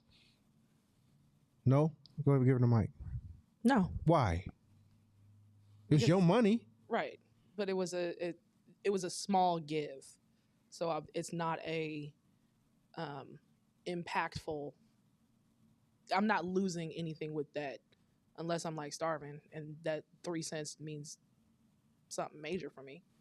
So, you see what you just said? It's not impactful. It's a small give. Mm-hmm. That's the energy you move with everybody. So don't ever trip on like getting in return, because like you talked about earlier, most of the time you're not going to get back from that person anyway. But it's called the law of giving and the law of reciprocation. Those are universal laws. I get to talk my spiritual shit right now. Those are universal laws, which mean it's going to come back, but it's probably not going to come back from the person you give it to. And if you worried about it coming back, you just killed it. Mm-hmm. But if you move with the energy of being a giver, then that's how you expand upon it. Almost like if you think about the sun, and the sun has enough energy it's been shining for millions of years, right? But it shines on rapists, it shines on molesters, it shines on people who are ungrateful of it, it shines on people who don't even think about the sun, who just take the sun's rays. It shines on the good people, it shines on the bad, it shines on everybody, right? It don't take account and be like, oh no, not you. Or you didn't say thank you for me or acknowledge me, not you. But the ecosystem that the sun creates, this earth, life, plants, food, it happens, and it shows up every day. And it's not losing. It means it's been doing this for millions, maybe billions of years. Who knows? Billions of years. But it's giving every day without losing. So it's the equivalent of that 3 cents. And here's the dope part is the more you give, it's 3 cents today. But as you grow and you give, then it's 5 cents. That 10 cents is going to feel like the same. $1 is going to feel the same. $5 is going to feel the same. 50, 100. Now you're giving $1,000 worth of time, energy, money, or whatever. But it comes from your surplus to where you don't feel it. And the reciprocation that you get back is crazy. So imagine, and here's another thing too. So you said earlier, some people become concerned about people coming back to you, right? Giver doesn't feel that. You can't feel that. If I'm a giver, people come to me all the time. What, you want to just add another water to this big ass bucket full of water? Like it just doesn't matter. And because you have boundaries, you know when it's unreasonable for you to provide for somebody. So for example, somebody be like, "Yo, Nana, let me get your BMW out there." Why would I do that? That doesn't make no sense. I don't know where they're going with that, right? Like now, is there a case where I could give the BMW away? Yeah, if my daughter was going to college, she's performing her ass off, and she had a daughter, and I found out she didn't have a car, and I had to go around there and go get her, make sure she's okay. But even with that, I'm gonna try to use my wisdom first, because giving is not a blind act. It is an act. There's so much wisdom that has a big. Giving requires wisdom, which is context, right? If you just giving like, oh yeah, that's altruism. Now you're damaging yourself and you're at the bottom of the game. But you don't fear ever of somebody asking you to return a favor, because you're like, I'm a giver. I don't care. If you ever watched the Black Godfather, which was on Netflix, when he couldn't give, he just directed you to somebody else who could give to you. That's all he did. Mm-hmm. But he wasn't sitting there going, I gotta give you everything. He realized, okay, let me work these systems out. And guess what? When you look at his life, you're like, what the hell does he do? Mm-hmm. Right? Like, and when he lost everything, folks like, yo, you take care of too many people. Here you go, bro. Mm-hmm. And you think that's like just him? I'm telling you, for somebody who walks in those shoes, it is beyond your imagination. Mm-hmm. It's beyond, it blows your mind, because because we're not God, you can never predict the source of where it's going to come from. But when it does, it's like you increase in luck. You've actually learned the way to improve the probability of luck? Hey, quick story. I was when I learned this concept, it started changing the course of my life. It changes the color of your life. It just does. So I immersed myself in it, and I was enjoying the feeling I got from giving. So somebody had taught me, hey, this is what you do just to start it off. Your birthday, you do random acts of giving every whatever age you are. So I think I was like 36, 35, 36, 37. So on my birthday, I do all kind of stuff. You make a list of 37 things to do when people don't know it's you. You just go do it. And it was just amazing. And so I'm in this like high, and so somebody knocks on my door, and you guys know the story when I didn't have a car and the bucket that I ended up getting. So it's parked in my lot. I'm already doing way better in life now, but that bucket's parked in front of my car. So get a knock on my door. Somebody comes. I'm like, "What's up?" He's like, "Hey, are you selling this car?" I'm like, "No, I'm not selling it." He's like, "Man, I would love to. Can I buy this car from you? Like, I'm just having bad times right now. And if you look right there in the car, my wife, she's pregnant, and she opens the door and goes like this." And I'm like, "Fuck, she is pregnant." Okay. And he's like, I need a car so bad. And so my ass goes, you know what? Because the car was given to me. Hold on. I went and got the keys. I said, "I'm going to give you this car." And he was like, "Oh, man, thank you. Thank you so much. I'm going to give you." I said, "But this is what I need you to do. I need you to, we got to do the paperwork so I can put this in your name. But I'm going to give you this car. I'm paying it forward, right? I'm in my giving. Give him this car. He's super juiced. Everything happy. Everything's woo happy. He drives off in the car. I forget about the car. 8 months later, I get 6 tickets. 6 tickets.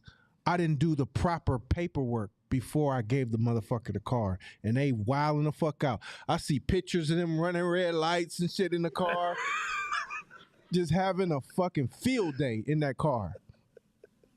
So, and I can't get my stupid ass didn't take the number, the name. So I have to go straight private investigator. So I'm repeating in my mind who what, and they had a distinct look to them. They had they think they might be gypsies. Like they had a gypsy look, and it was like a neighborhood in San Leandro where they all lived.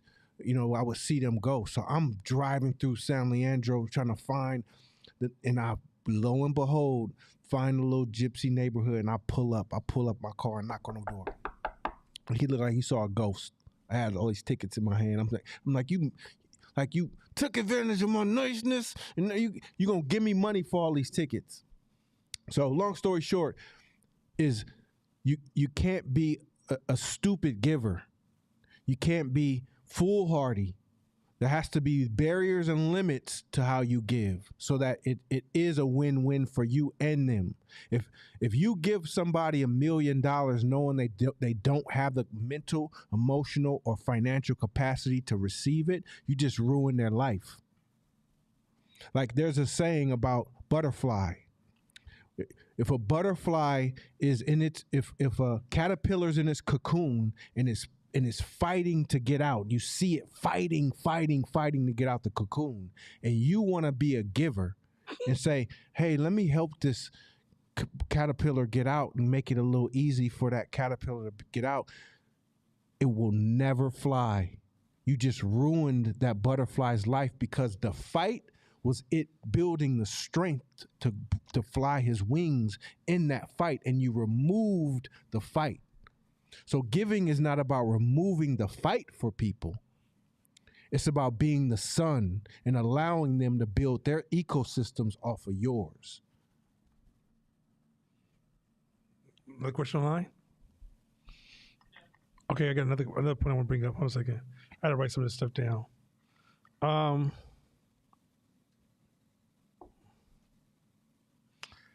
want to bring up something that since we going, I'm gonna hit a couple more on. Let's stay with race for a minute.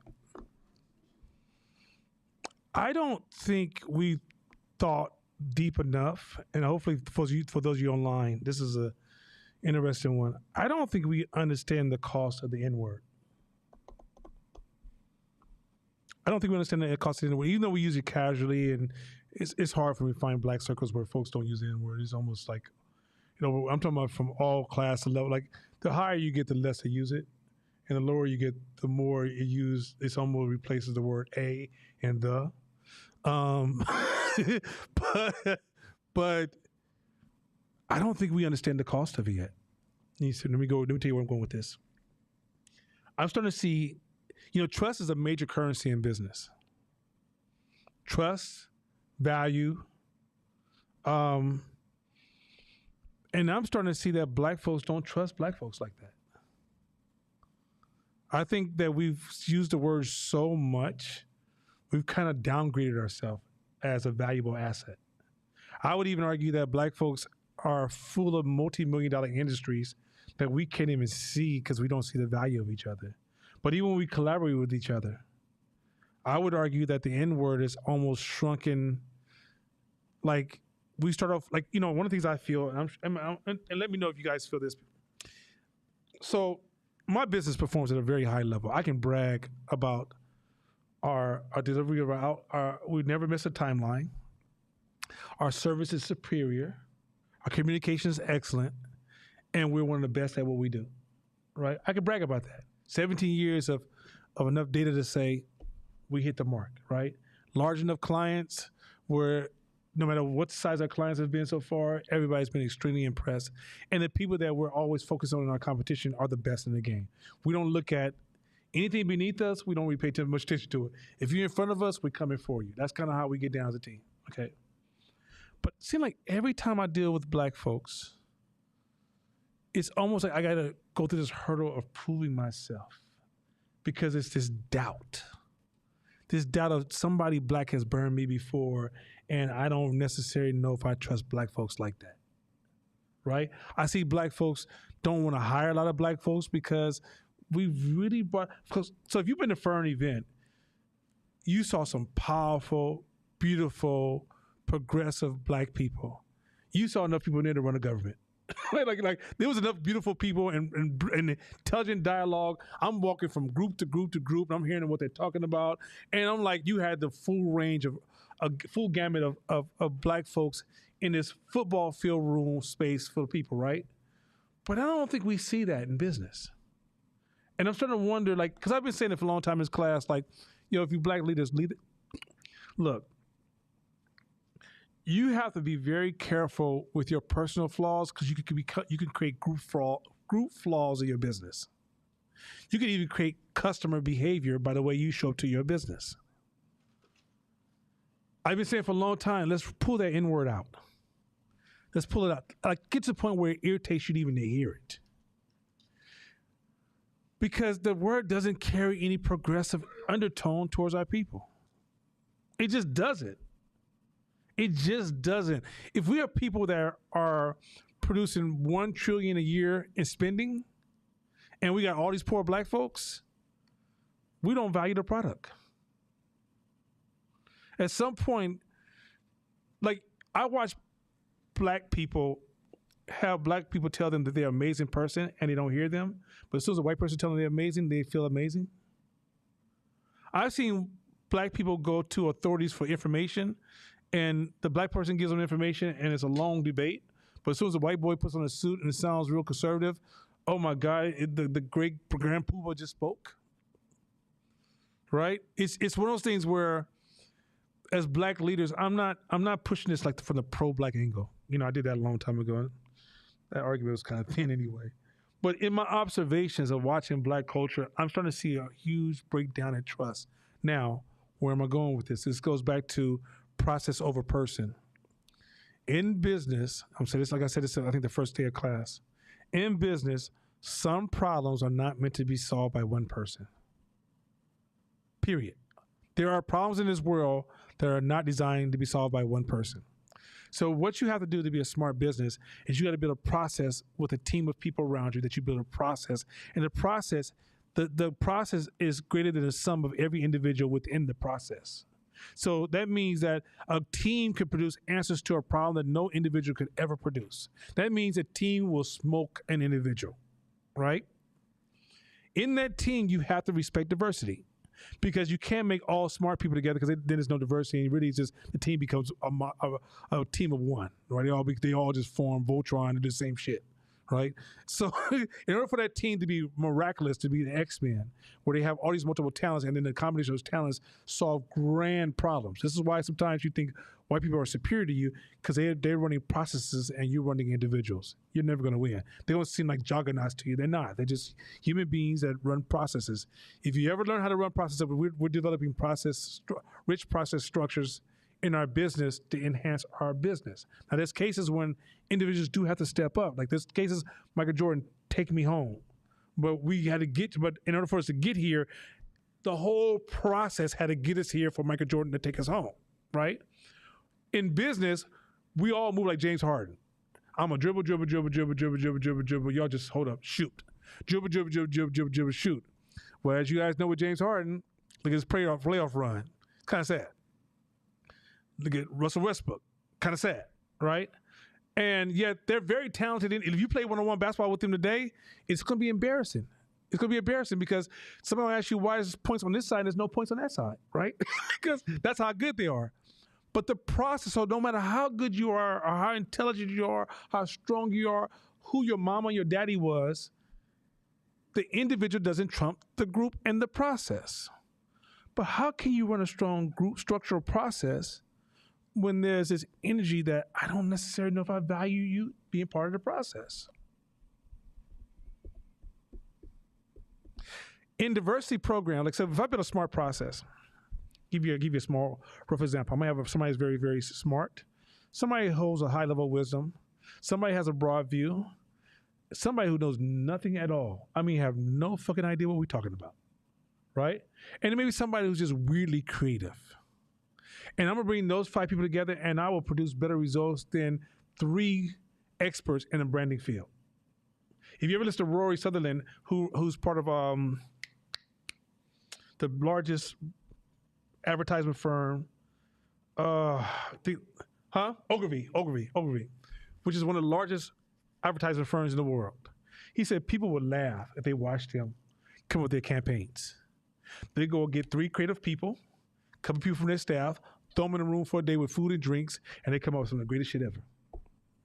You think, oh, it's this deep thought. Now, where the deep thought comes in and all the insights and research comes from is for them to take these creative ideas and then clean them up and carve them and get them ready for prime time, right? So, for example, who would ever thought about a fucking lizard selling insurance? Think about that. That makes almost like that doesn't even make any logical, rational sense.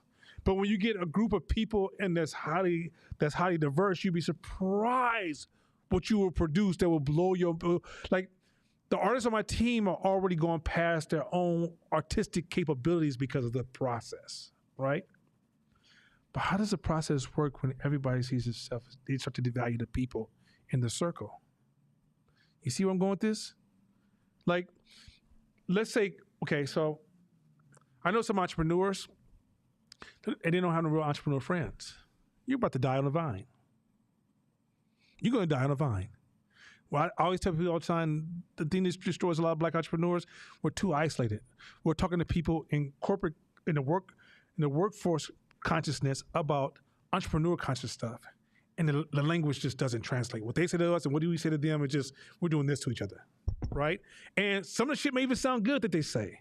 They might say, well, you need to work harder. You're like, oh, maybe I do. No, the fuck you don't, right?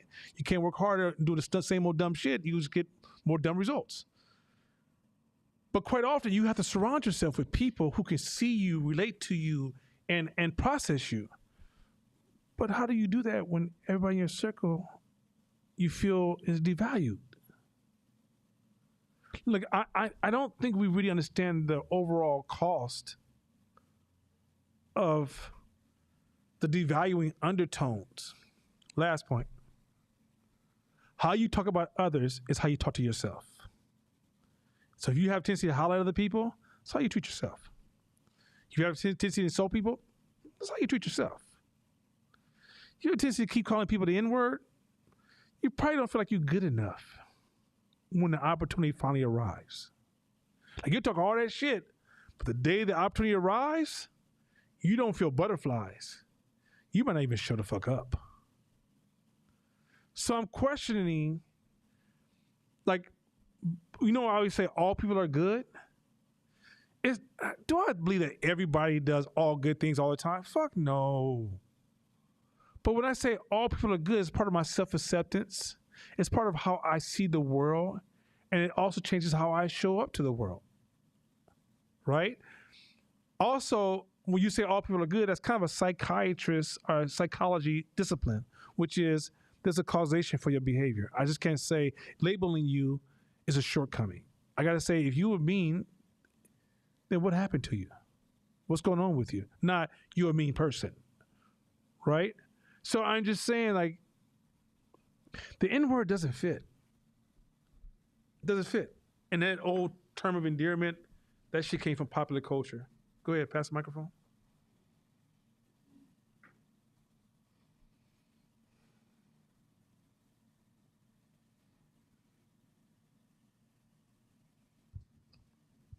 Okay. I just wanted to share something because as you were talking, I was recalling some conversations I had with my dad. And he was born and raised in the deep, deep South in Louisiana. Real shit. Extremely racist, like being shot at walking to school. And they had to walk miles, right, for just being young Black men. Very small place called Sicily Island, Louisiana. So it was primarily white, but a lot of Blacks who worked the cotton fields and worked in the homes of the white people really did suffer, and my dad being one of them in that community.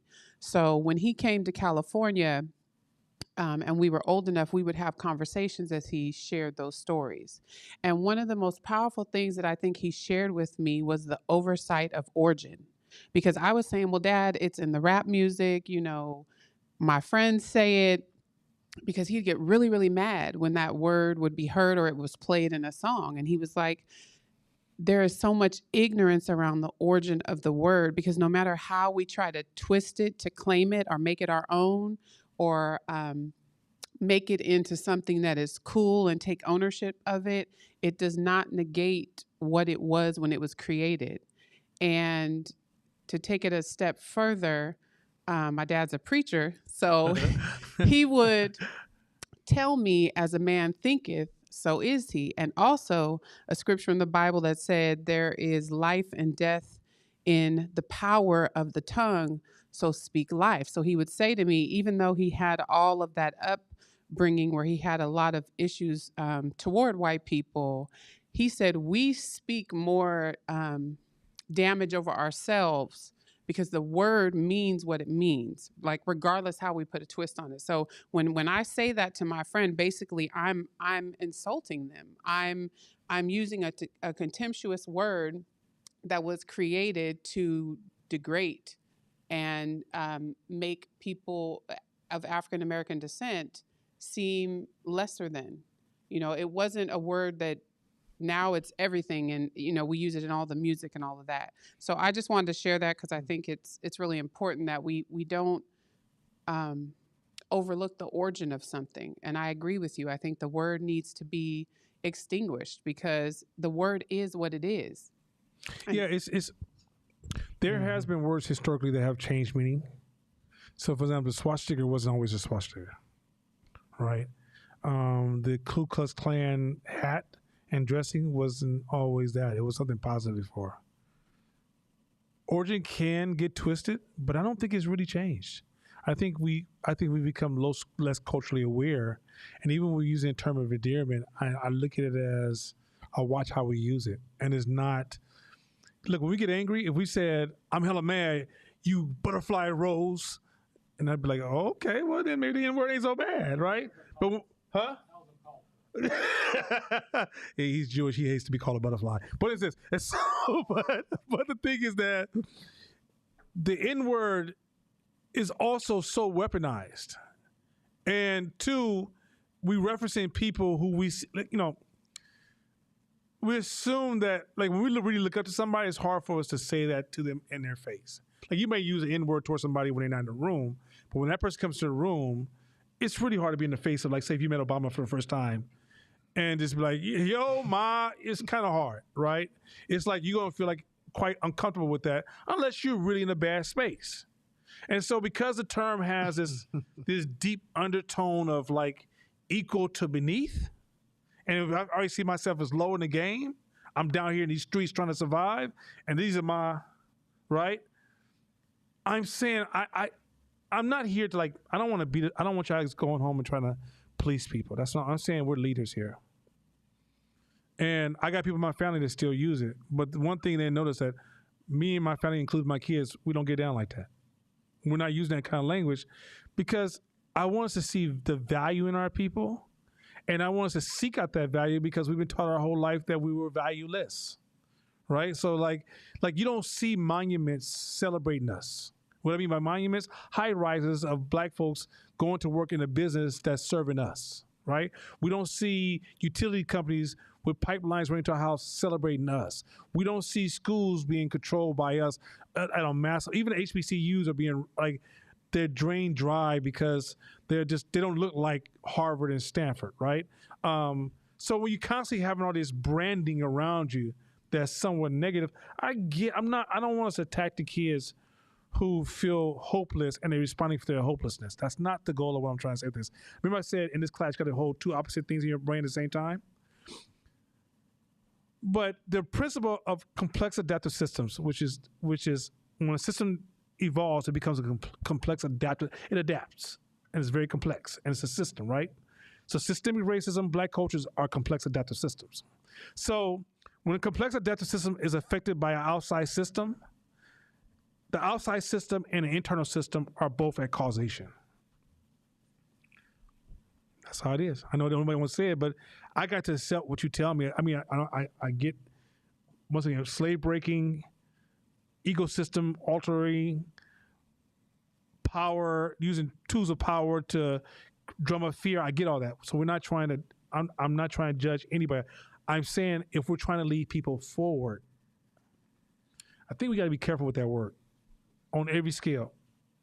Now, I get it. If you're an entrepreneur, somehow that's part of your business, and you putting out rap albums, and you got guys in the room use the N-word, and you keep, you're like, I can't rap here no more. I'm going to Sony, right? I don't know what to say. That's a complex conversation. But I think even when they come into the boardroom, like, I was listening to Chuck D. Chuck D's like, yo, when did we take the bar talk at 2 a.m. in the back of the bar talk to make it our songs now? Right? You gotta remember, like, hip hop started from, it was just the voice of the poorest community. Somehow it's become the leader of the black community. That doesn't translate to you. So why do we take social proofing from hip hop as justification of truth? We can't. I also think that I believe that it still is a voice of a community that it's a canary in a cave, like you say, of how broken the community is. Nowadays, the rap music, it breaks my heart when I hear it, because it's not even, it's the N-word is a small piece. It's a game now to kill other black boys. It's like it's nothing. And so that's how the culture has gone down to where it was, if that happened, there was a whole song about it happening once. And now it's almost a competition with young boys at the bottom they keeping score and all of this shit. And but it's not a moral reflection. Art has always been dark. Pause. Call it white. Just flip that if you need to do that if you're Muslim. But but art has always been considered, because why? Darkness always captures more attention than brightness, right? And so what happens is that art has always done that, where when it felt like it wanted to raise its value as far as attention. So when hip hop becomes a big industry, the darkness is almost guaranteed because it captures more attention. Where, think about this, when the first time Mary J. Blige cursed on an R&B song.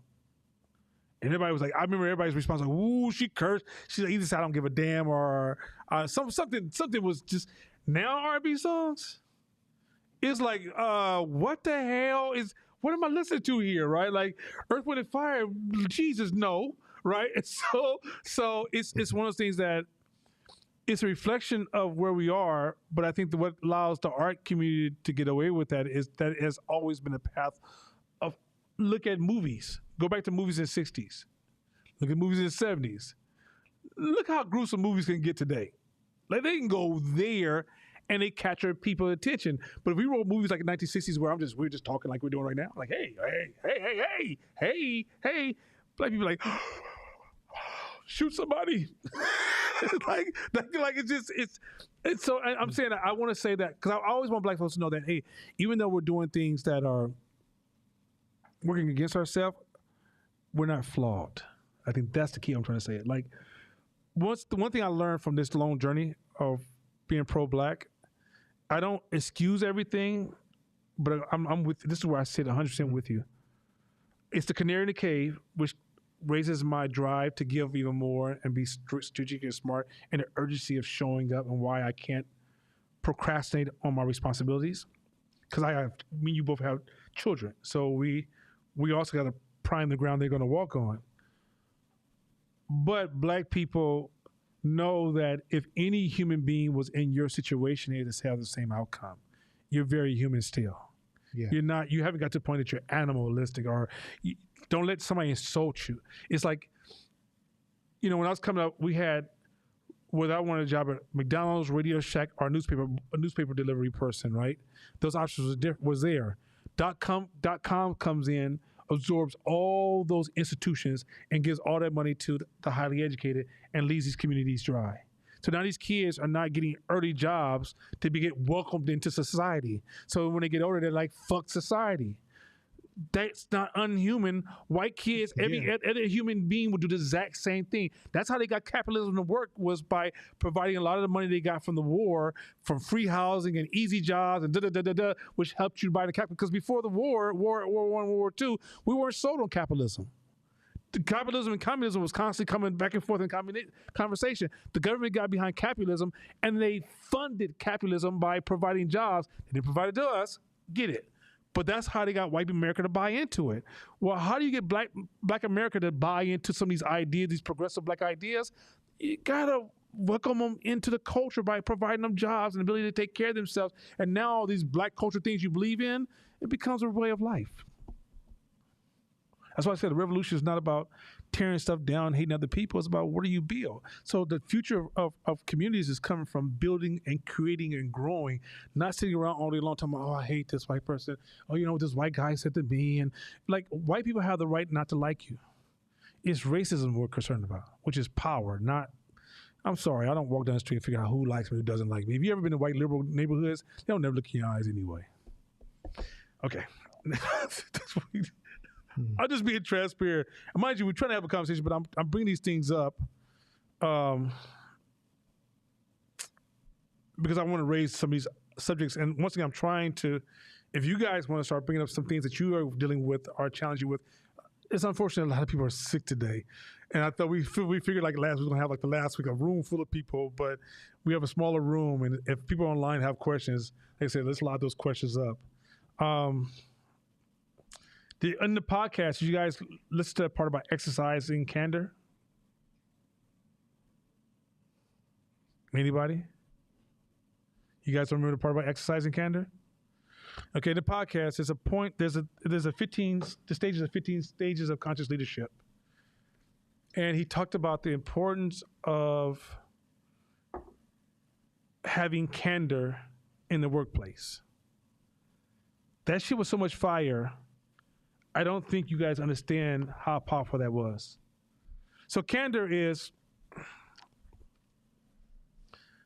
not holding in your feelings throughout the day.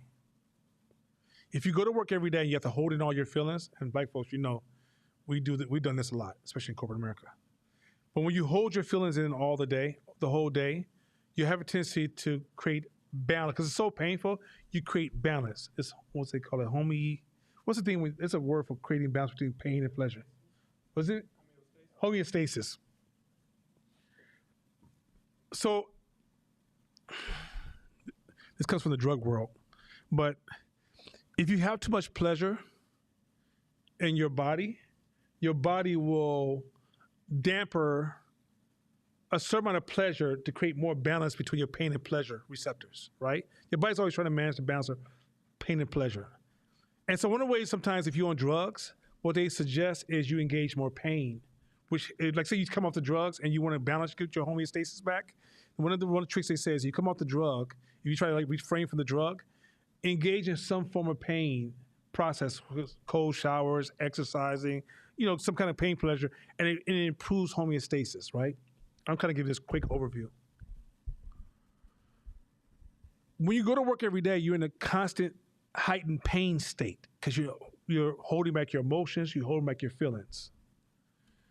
And quite often what will happen is when you leave work, you'll find yourself having to play video games extra long, drinking, drugs, excessive sex, because you're balancing an imbalanced work life with an out of balance personal life. This is why when we say, hey, time to read the books, you ain't got no time left. You've out of balance. You went hard in the paint at a job you hate, and you're at home going hard in the paint and trying to balance your life, right? Trying to create a form of homeostasis. 2, when you create an environment as an entrepreneur where folks can't have candor, you create bureaucracies where people stop making policy based upon patterns and they start making policy based on incidents, or people start kind of separating, disconnecting, focusing on the process over seeing each other. Next, a business is nothing but a story. That's all a business is, a story.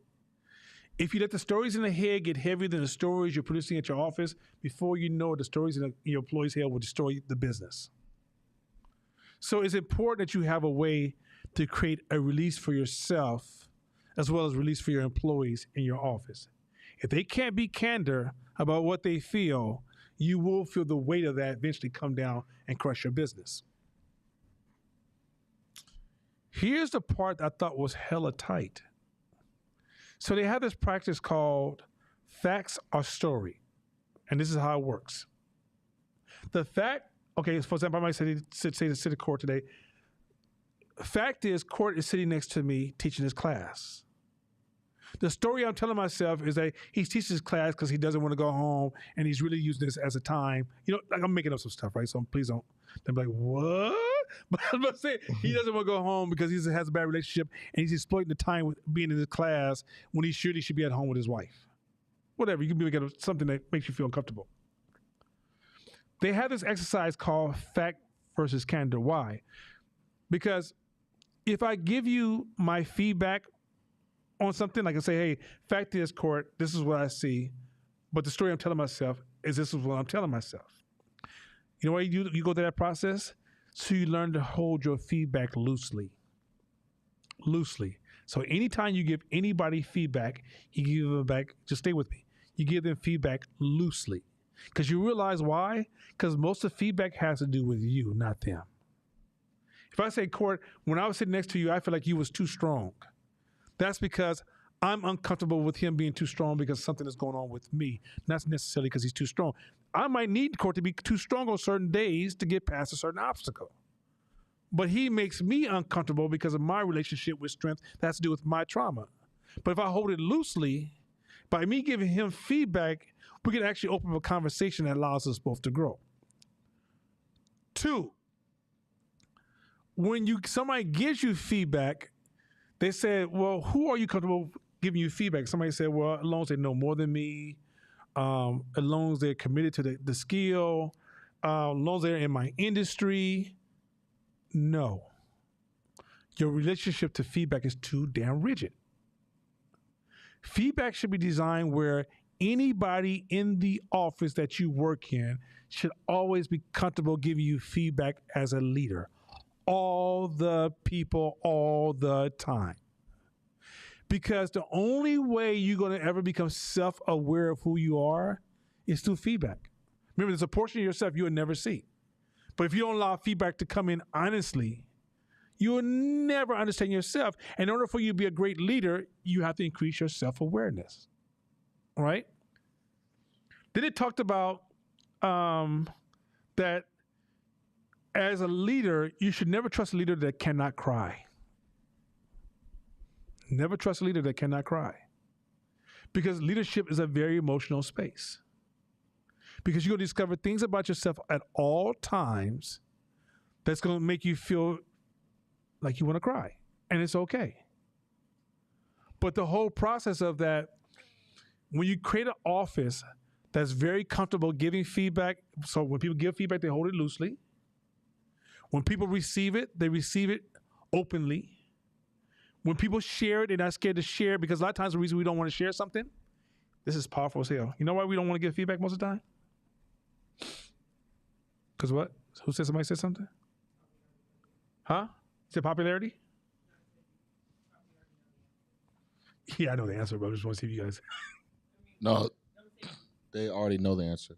Oh, you already know the You answer? typically already know it's wrong and don't want somebody else to call that out for you. No, why you don't want to give feedback to somebody else? Oh, why you don't want to give feedback? Sorry. Yeah. I reversed that. Yeah, it's all good. It's all good. Why do you think most people don't want to give feedback to other people? Offense. Yeah. Sometimes you're afraid of offending someone or ruining a relationship. I think it comes back to your personal insecurity of how you think there is going to reflect on you, if you're being honest. You hit the edges of the right answer. Anybody else? Man, his voice is so powerful, brother. Look at he don't even need a microphone. That's when they want to. Hey, where's our sister with the powerful voice? I just want to have them two speak. The person may want to be liked. That's part of it. That's one of the answers. They want to be accepted. Go ahead. No, I think that was it. I think our sense of belonging conflicts with giving true honesty with people. That's kind of the same answer, but you guys click the same space. So the answer is first. So I'll give you the easy answer. The easy answer is they're uncomfortable with how the person is going to treat them after they give the response, right? But the second one that I thought was so damn dope is you feel like you're responsible for how other people feel. It is not your job to be responsible for how other people feel. Let me say this again. It is not your job to be responsible for how other people. Do y'all hear what the fuck I just said? It's not your job. Do you understand what the social justice thing is telling you? It's your job to be responsible for how this woman feels. If you tell her, hey, that shirt, it doesn't really fit you. Oh my God, you're talking about my body. Your body shaming. It's not my job. But let me tell you why that's important. So in my personal life, anybody knows me. If you're around me, if Shakira comes to me and say, hey, Cord did something that was kind of foul the other day. I say, if you tell me, you know I'm gonna talk to him about it. Right? I'm not gonna sit there, if it's something that has to do with me or the house, I'm not gonna hold it in and not give him feedback because I'm scared how he's gonna respond. Now I may time it, right? I know if I call him and be like, I'm going crazy. These people getting me. I'm like, okay, I'll call you back, brother. Right? Ain't a good time for me to jump in my opinion in there because he ain't gonna hear me.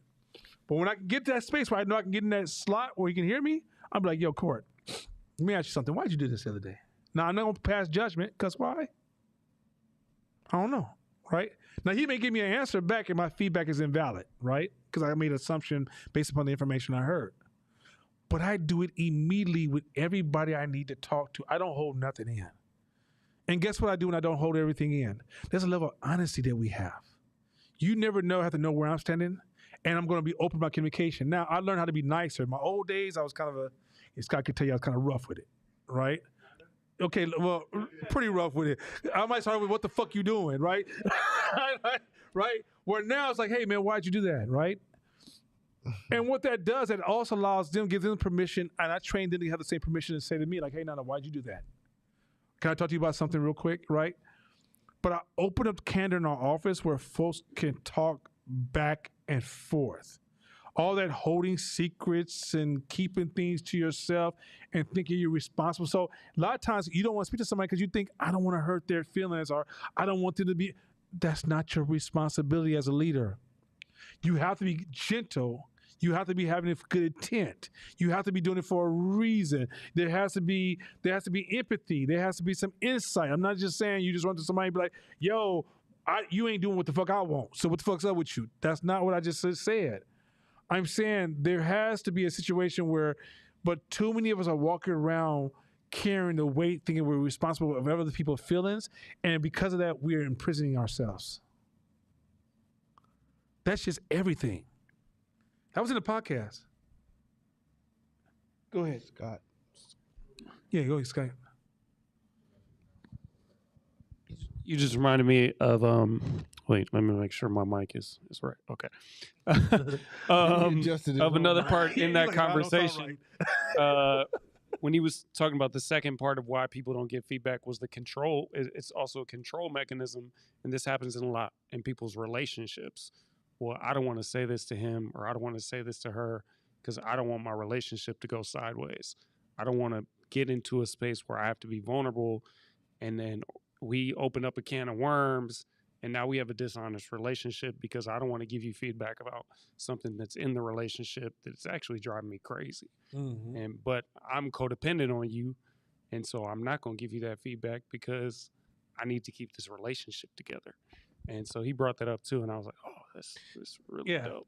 I mean, think about that. Once you shut down feedback, so you got a culture that's very defensive. Remember I told you African Americans, we're more defensive than offensive. We're used to planting flags, telling you who the fuck we are, and protecting that position. But we're destroying organizational health because we don't practice the vulnerability that's required. Because there's a humility and vulnerability that's required to be a strong culture. So you got to be able to welcome conversations that talk to you about you. But if the whole premise of your dialogue, or your whole space is about even being defensive. I say, hey, Tennille, the other day, well, I wasn't the only one. Well, what about this? Well, okay, well, I tried. Well, think about this. If you really want to, okay, everything about your whole tone is wrong.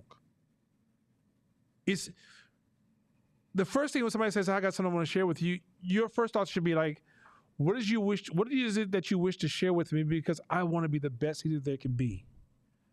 And I know at the end of the day, I can't see myself. And I want to hear what you have to say, right? And it doesn't mean that you cannot ask, well, like, for example, let's say I'm giving you advice and it doesn't register to you. You don't have to sit there and be like, thank you, Sensei, for everything you said. I'm going to leave the room. That's not what is suggested. You could easily say, hey, listen, I hear your advice. I don't see it, and I really want to see it. I'm really trying to grow. Can you explain further where you're coming from? And sometimes it may end up being a session about me, even though I'm giving you advice, because it's reflecting where I am in my position. You got to remember, like in a work environment, I got to be able to tell you, that was a bad shot. Don't do that again. And we're on the same team. I can't play with you every day and you make hella mistakes. I got to be like, and then we go in the locker room. Now the locker room is just split and we're just losing games every day because we just don't talk. In military, it's like that. If I have to go to war with you and we're fighting on the other side, I don't need you to be sensitive to me. I don't need you to coddle me. I don't need you to not want to hurt my feelings because it's life or death. And I'm sure you don't want me to be the same way with you. Hey, duck. Why'd you say duck like that? That was with an attitude. And that's the culture. Like we're hurt though. So a lot of times they say black, we go 0 to 100 real quick. It's not true. We're already at 99. We walk around at 99. So it don't matter what it is, whether it's feedback, you stub your toe, so anything that's one, you automatically fly off the handle. That's why it's important for us to work on ourselves, to heal, to put ourselves in uncomfortable situations, to work out, go to the gym. All those things help build more capacity to handle shit like that. Because that may be the feedback that you needed to help scale your business or get better. And the minute you become the person nobody wants to give feedback to, then you isolated yourself. You on an island, and now you're just dying on that island. So feedback, like, it's important for us culturally. That's why Hope Class is for us, right? Because we got our own shit to work on, and that's one of the major ones. And that's, we got to work on, how can I get to 98 today? How can I get to 97 today? How can I get to 70 today? So now I have 30 to be able to work with, whether that's somebody giving me feedback, somebody telling me that my shit ain't good, whatever. Because the minute, if you at 99 and you have a product offering and customer complains and they don't like it, is it you or is it them? More than likely it's them, because you can't handle it. I can't handle no more. I don't want to talk about it no more. I don't want, I'm full. So the work has to be internal. Okay, I just want to share something. Being somebody that has been on the other side of receiving feedback, I actually found it to be very empowering and very helpful. And I'm thinking about a conversation, Nana, that you and I had when we went to Tulsa. And the conversation wasn't like, why are you doing this? Or I see you're doing this. It was a question. Why do you do this, Tennille? And when you asked me the question, it threw me off, because I was like, I wasn't even aware I was doing it.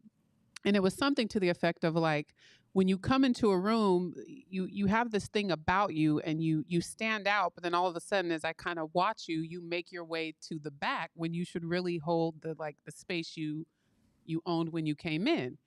And at first I was like, what is he talking about? But I went back to my room and I thought about it. And that really was like the beginning of a journey, like an internal conversation I had with myself, where I took that feedback and additional feedback from you and really had to get honest with myself and do the work to find out why I was doing that. And then give myself permission to not do it.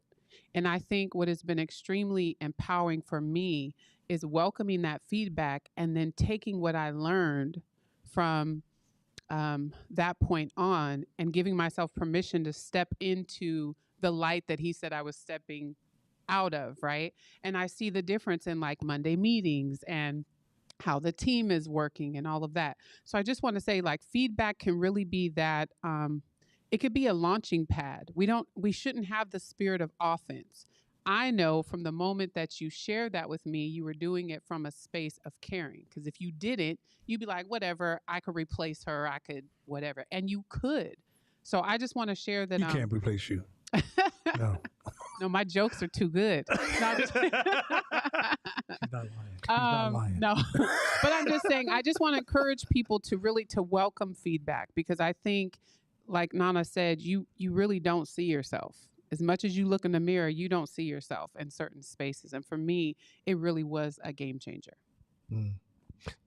That's also why in liminal thinking, that Johari window is so important. I think we should do some exercises about that Johari window just so you guys can get familiar with it. And in the area to the right where it talks about blind spots, where people can see but you can't see, most dangerous place for you.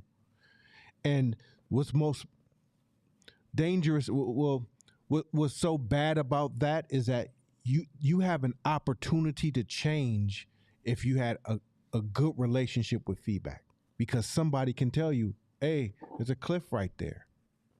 But you didn't pushed everybody off your whole life. That ain't nobody fucking with you. That they damn near want you to fall off because you push them away so much. So the blind spot section and really getting like once you disarm the blind spot section, now you have two boxes that you can interact with, that you can go back and forth with freely. And the whole goal is to understand how it impacts you, the Johari window. So I think that's something else we can tap into, is understanding the thing about the blind spot section is that it's fixable. It's fixable now with a network, with communication, and your relationship to feedback.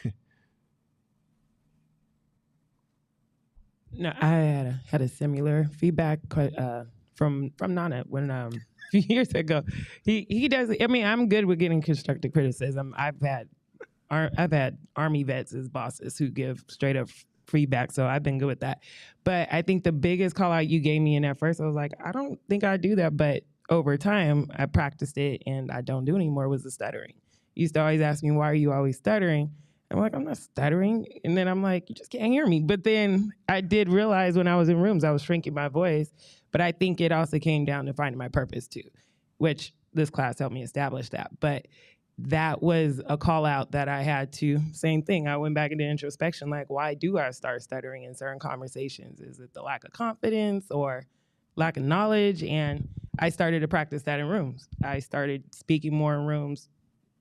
I've been speaking in a lot of rooms since that conversation, but I've heard, and I be all on the mic now. And I've heard a lot of compliments about your work too. Thank you. But that was, that comes back to accepting those gems. Like, I could have walked away from that and said you were crazy. Like, there's nothing wrong with the way I speak to people. But the minute I was in a room and I saw my voice start to amplify in a situation when I was leading, I was like, aha, that was that stutter moment, like, debunked. So it does work. Speaking of shit, that was a perfect. I feel like we wrote this next script and you just alley-ooped. I'm about to dunk this one. I want to talk about pausing. No, not your pausing, but pausing. All right, not the pause when you're talking on your microphone. I'm talking about pause like the power of pausing. This sounds like a joke. It just sounds like I'm about to tell a joke, and I'm trying not to tell a joke because it set me up for a joke. But don't you think about it, okay? But anyway, so one of the things that I've been working on, and I hope to have this mastered within the next 2 years. And mind you, when it comes to change, you should always be graceful with yourself and give yourself time. So when you hear things in this class like, oh, I want to take on that challenge, practice being graceful with yourself, because change does take time. And so when I was 18, I used to work for McDonald's and I became a manager. I was 18 and a store manager. And I pride myself on talking fast because everybody had to move fast. But then it kind of baked into the way I talk all the time, which is, right? And, when you start listening to yourself after class, I'm going, God damn, right? So then I learned there's two things if you want to improve your charisma when speaking with people. So I do this when I go into negotiations in a room. I always take a deep breath. I actually almost put myself in a state almost like I'm about to take a nap. I'm not exaggerating with you. And I learned to master all my pauses. Y'all think that is small, but it's fucking huge. So for example, if you want to improve reading out loud, recognize all your commas and all your periods, all your exclamation marks. It improves your reading overnight. When you speak, recognize your commas and your periods. It changes everything. Use the pause space as speaking space, right? Court does it really well, by the way. He pauses way better than I pause. But pause should be the way you move also every day in business. Problem happens in front of you. Your emotions go up. The first thing you should do, pause. Don't respond.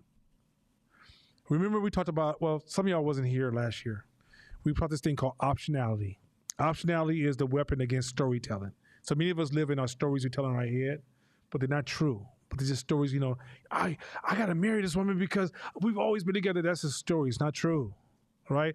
I got to support these people because it's not true. It's a story you're telling yourself, right? I got to be over here. It's not true.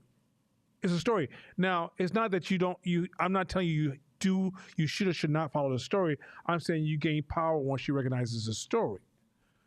But the way you empower yourself in a mind that loves to follow stories. When you go to work, that's a big story, right? America is a huge story, right? NBA, another story. It's subjective reality based upon a story. So you realize that stories drive human behavior. So pretty much how we get. That's we tell stories all the time. Our body may say, "I want to do this," and then our brain will make up a story to support it. That's pretty much how life works, right? So the tool you want to use to control your story making mind is a tool of optionality, which is when something happens in your life, how many options do you actually have, right? But you cannot access optionality if you don't have a pause in your life. Many of you guys in this room and online, you guys are excellent in strategy. But the reason your strategy often doesn't work because you have no pause in your game. When something happens to you, start practicing. Even if like you're talking to your significant other and they say something that make you be like, what the fuck you just said to me? Pause it. Because, so when I first got with Shakira, I'm gonna give y'all some player game. I'm gonna give you straight up. I ain't fucking, what you gonna do to me? You know what I'm saying? That's who I was. And mind you, I'm with Shakira, but at the time, I learned from a life of having good times. I'm just stop right there. You understand me, Fern? Don't be typing in what I meant, Fern. Nobody need a goddamn translation. Anyway, about player as part of Fern. But anyway, point is this: so I had a good life, and I learned certain things about human behavior from the dating world. And you know what I discovered is a pause game is the most romantic, sexiest thing you can ever do to your partner. So Shakira would do something that would be crazy, like that would warrant the typical man saying some shit. And I would feel that emotion like the typical man who's about to say some shit. But see, I've cussed a lot of women out, and it didn't really pay off. Right, my ego felt good, but they not here. There's a reason, because I cussed them the fuck out. And I realized that cussing the fuck out didn't feel like I was growing up. I'm too old to be cussing motherfuckers out. Right, that's a young person's job. Right? When you get past 50-something years of age, just why am I cussing? I don't need to be cussing. I can just leave. I can just literally walk out the door while you tripping. Right? Like I don't need to do this no more. Right? But I got my pause game down, and so she would say something, it'd hit my emotions. I pause. I look at her, and sometimes I just turn into a joke, and then walk away. And she'd be mad, and she's like, I can't stand it, right? And I think about it, because in my head, I'm thought, okay, this really ain't that serious. It's not like, I brought home cancer or some shit, so it ain't like I'm sleeping with the neighbor or some shit. I ain't like I took all the money out the bank account, so because I didn't put the fucking spoons back, I don't sit here and spend a lot of time on this shit, right? I'm trying to save black folks, so you know what? What about her tone? What the fuck does her tone mean? Her tone ain't a hand. She didn't hit you. My pause is giving me all this space. And then I take that joke and flip it back. So when we got married, she said, you know why, what made me fall in love with him? Is he never surrendered to me. He would not dismiss me. Because his humor would acknowledge me, but also I would change lanes on her. And so no longer would I. So watch this. 7 years, our first 7 years of relationship, one argument. The pause game. The pause game. Client comes in my office. They throw something at me. Yeah. They hit me big numbers. They try to anchor me. They frame me. They did all kind of little techniques on me, right? Ooh, that hit. That hurt. I say, oh, that scared the shit out of me. Pause. What are your options? Oh, shit, you got hella options.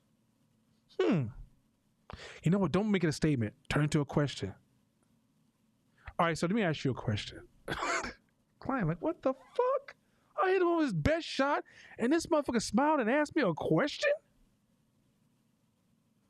Pause. Many of you guys go home, and you don't even give your brain room. I'm spending pause. You don't give your brain room to process the lessons of the day. You get home, you're right here. Then you take care of your responsibilities, respond to everybody's conversations in the room, and then you go to bed. And then you wake up and you start it all over again. In my house, there's times I tell my family, give me space. I go to the she shed. I might go back and play with my Harley. I don't know what the fuck I'm doing. I'm cleaning wires. I don't know what the fuck I'm doing. Wait. What's a she shed? My wife has a room that she called a she shed that turned into the theater room now.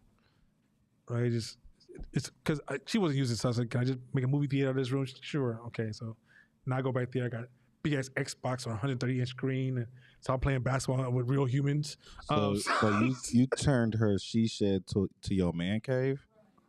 Hey, you work with your branding, I work on my branding, okay? That's I don't need y'all to bruh. have questions. Just stay with me, okay? Y'all got lost in the... somehow we don't went past a shiny red truck and y'all still look at the damn truck. Can you finish the journey? We going to save some people. Anyway, You didn't colonize her she shed. What you said, what? You colonized her she shed.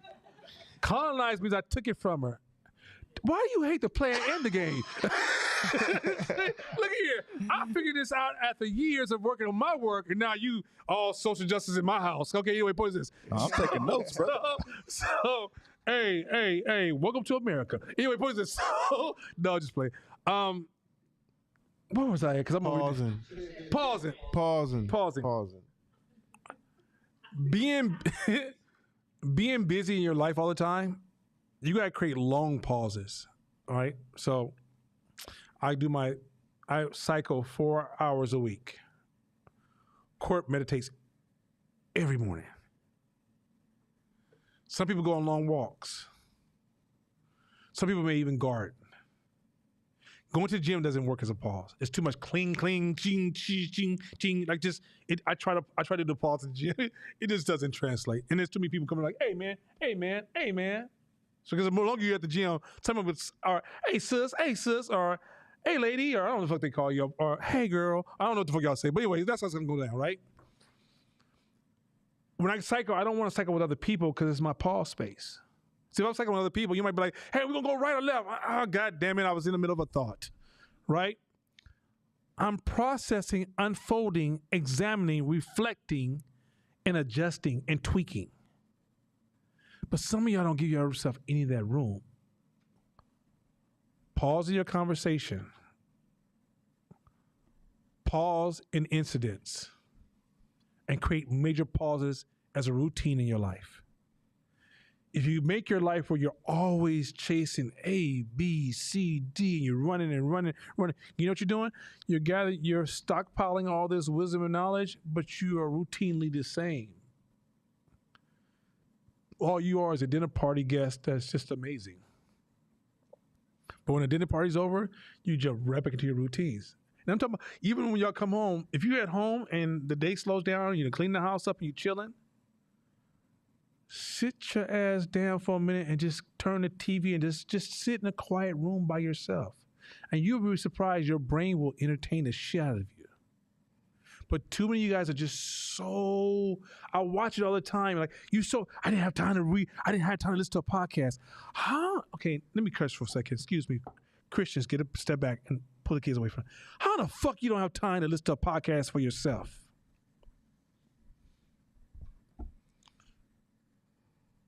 Like, at the end of the day, the person that's going to transform your life is you. If you don't have time for yourself, then how the fuck is this going to happen? When I say the pause game is so fucking important, in my pause space, I solve more problems than any other time of the week. I would come on, Tennille, Marquita used to be a victim of me, Mashama. I get off my bike. Hey, we should work on this. Let's re-examine this. Send an email to this person. They're like, what the hell just happened? Did he just take a new drug? It's because when I was in that pause space, I was like, oh, wait a minute, I missed that. Oh, wait a minute. Oh, shoot.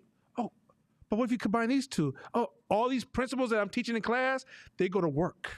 And they start polishing my new world for me. And every day, every hour, I'm moving in small, graceful steps to becoming something different. But when you're always on the move, it just doesn't happen. And when you're in these relationships, in these conversations with people, practice pausing when you're not under threat so you can get better when you're in threat, when you're trying to protect yourself. Because in the podcast, he said, most of us are walking around every day in a state of self-protection.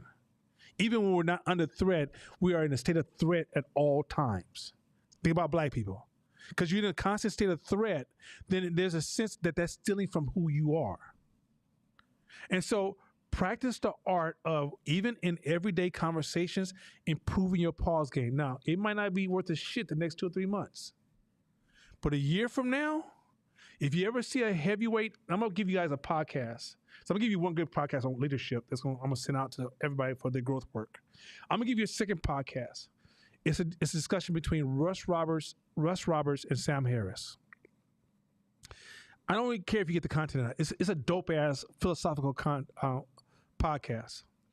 But these two men are arguing religion versus Judaism versus atheism. Dopest conversation I've ever heard. They're in spaces where black folks would be screaming. I'm talking about all kind of black folks be screaming. I don't give a fuck where they be, what you said? Well, you don't know.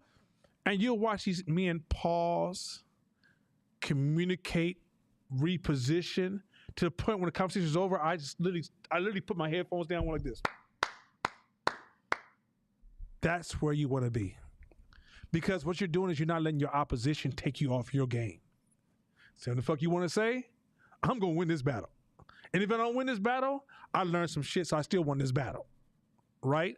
As opposed to, you're such a hard, fragile system that every time you fight, you take, remember the rule is that when you deliver blow, you receive the same blow back. Can you get yourself out of that game? Pause. I can't begin to tell you about how powerful that shit was. This pause game, like, if you want more charisma, master pausing. People with charisma, there's a couple things they do. Another thing they do, just for side of, watch your voice. His voice has charisma built into it. He speaks from his chest. So when he talked, the room rumbled, right? The sister that comes in here, what's her name?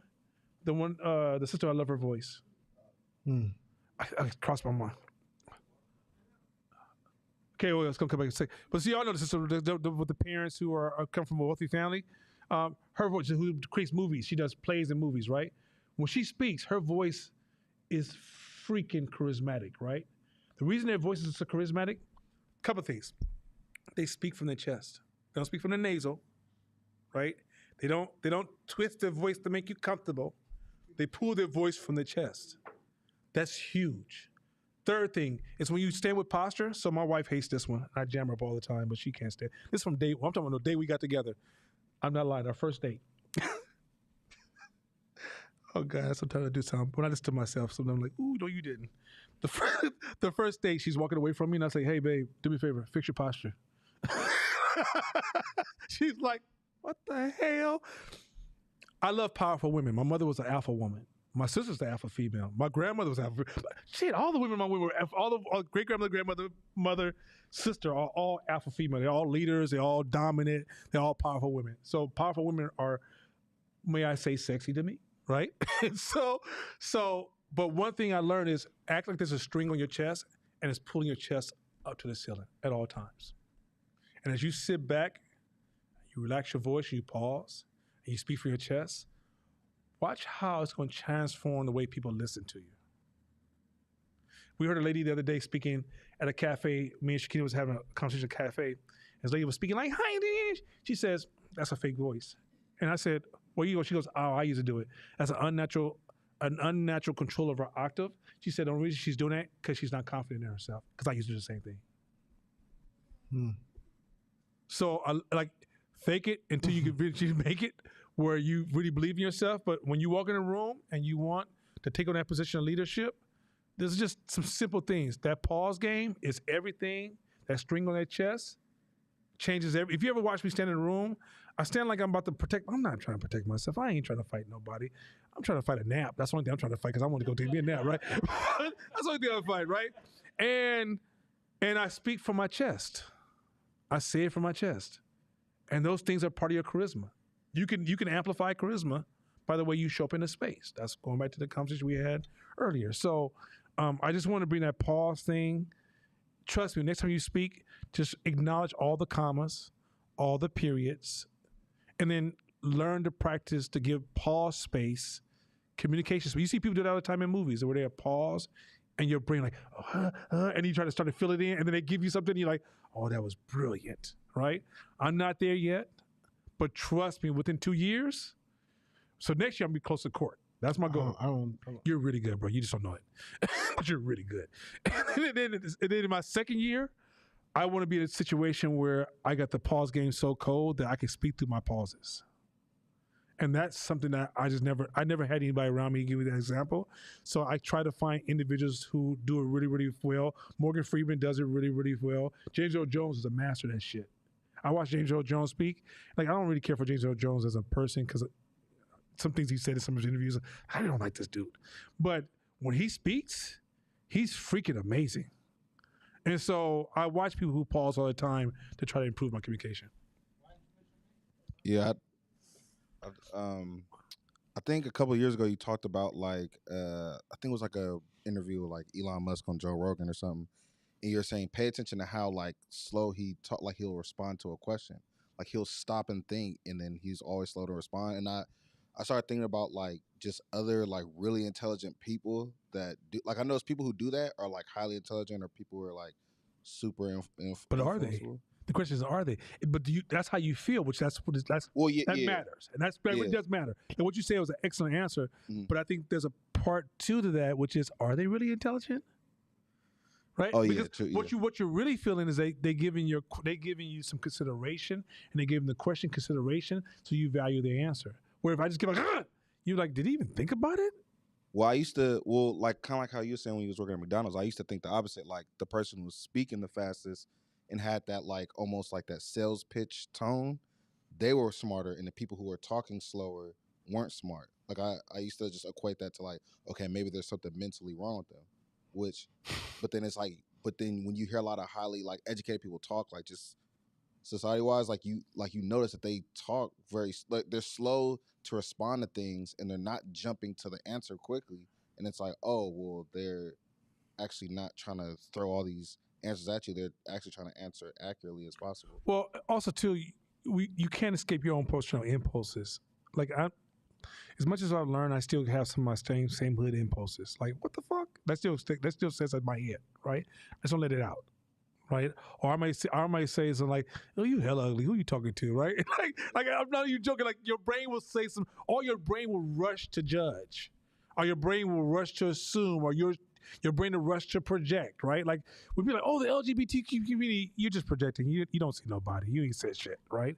But our brain rushes to do those type of things, right? Our brain also suffers from statistics. So I'll give you an example. Somebody comes on television and goes, "I lost 50 pounds because I took the new water," right? And you go, "Oh shit."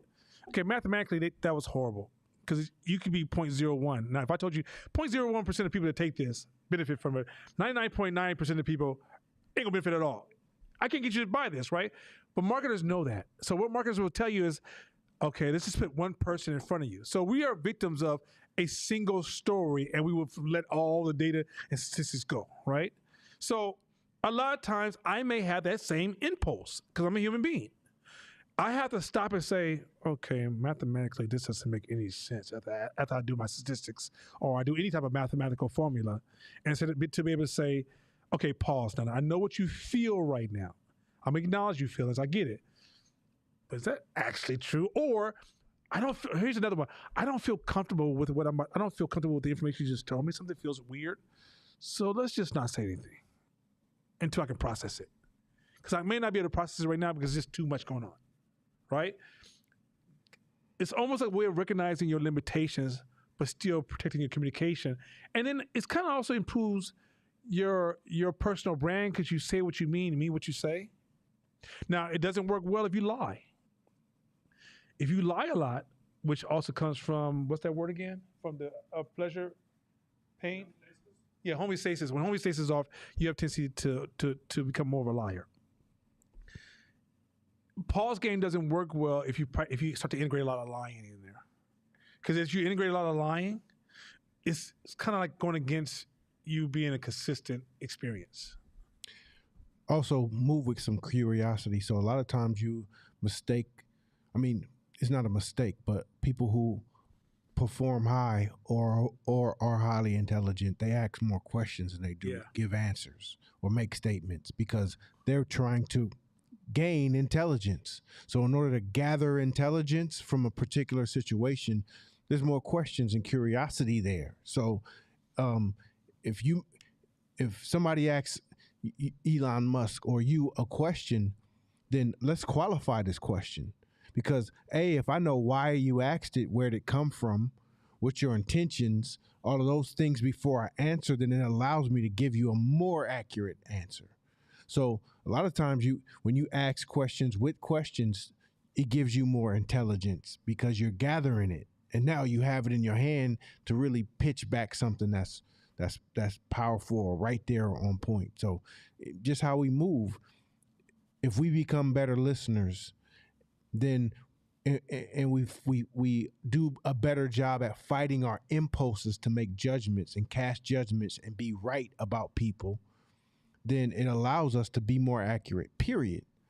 As entrepreneurs, as people, in relations with other people, in our relationships, the why'd you do that said in a way that's not makes people arm themselves, but disarming allows you to get so much more context to where you like, oh shit, I thought you was being an asshole, but you really was trying to help me. I'm glad I didn't fly off the handle because we was about to fight, right? Hey, what made you do that? Well, yeah, I was just thinking about you, so I took that thing and threw it in. Why'd you throw my shit in the garbage? Well, because I tasted it already. I had another one. I threw it away for you, so I really have brought you another one. Thank you, man. I appreciate that. When you was about to go off and you already talked shit about that person to two people, now I'm going to go to those two people and clean it up a little bit because you was actually being cool. So context is everything. Context in taking the pause and relaxing and gathering and taking those deep breaths. Everything, there's nothing that we have that doesn't have pauses embedded in it. Space between me and you, space between music, space between musical notes. It's just a fucking sound. So space is everything. What makes music sound good is the spaces in between the notes. So and that includes you and taking that pause, that break, and letting yourself process your information, your day. You know, have you ever gone through some real bad shit in your life, but while you were going through it, you didn't cry? You couldn't cry. You was in the mix of it. You going after it. You battling. And so you got over the hump of it and you moving on through life. You moving, you forgot, and then you had got to a moment to where you got some time and you just start boo-hooing on yourself. And you forgot why.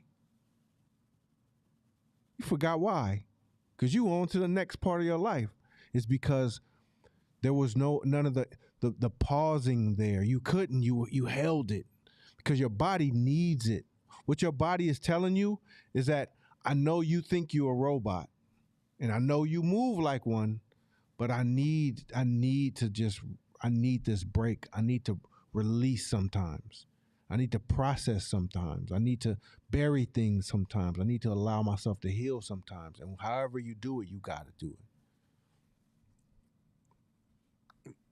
it. Question before that's my last point. No. Wait till you're done. There's questions online. This is my last one. The last thing on the podcast, and this is it for the night. We talked about fixed mindset versus, and next week we're gonna go back to our slides and everything else. But I wanted this to be a conversation, but we'll probably have to work on enhancing this conversation and letting folks know that this is a time to bring in, that don't call me through the week. Come to conversation class. But growth mindset versus fixed mindset. We talked about this 1,000 times. So fixed mindset, if you guys want to go back to this podcast, it's pretty simple, which says, this is the way it is. This is who I am. This is how I was born. This is where I come from, right? But the opposite side of that, which is also a fixed mindset, is, he's special, they're gifted, white people are, right? That's all fixed mindset. Growth mindset says who you are today has nothing to do with who you become tomorrow. The limitations of today are just the limitations of yesterday, not the limitations of tomorrow. There's no limitation that will be honored that I won't give consideration to grow beyond, right? And I promise you, it is the most assumed language I've ever heard amongst new entrepreneurs ever. They kind of almost say, "Yeah, I've always been this kind of person. In school, I've always known I come from this neighborhood. That's all fixed." Don't take your quotes of the past as the limitations of your future. Don't take the quotes of an incident that happened in your life as a limitation of who you are. If you run across an obstacle, even in business, let's say Court was I was negotiating with Court and he whooped my ass.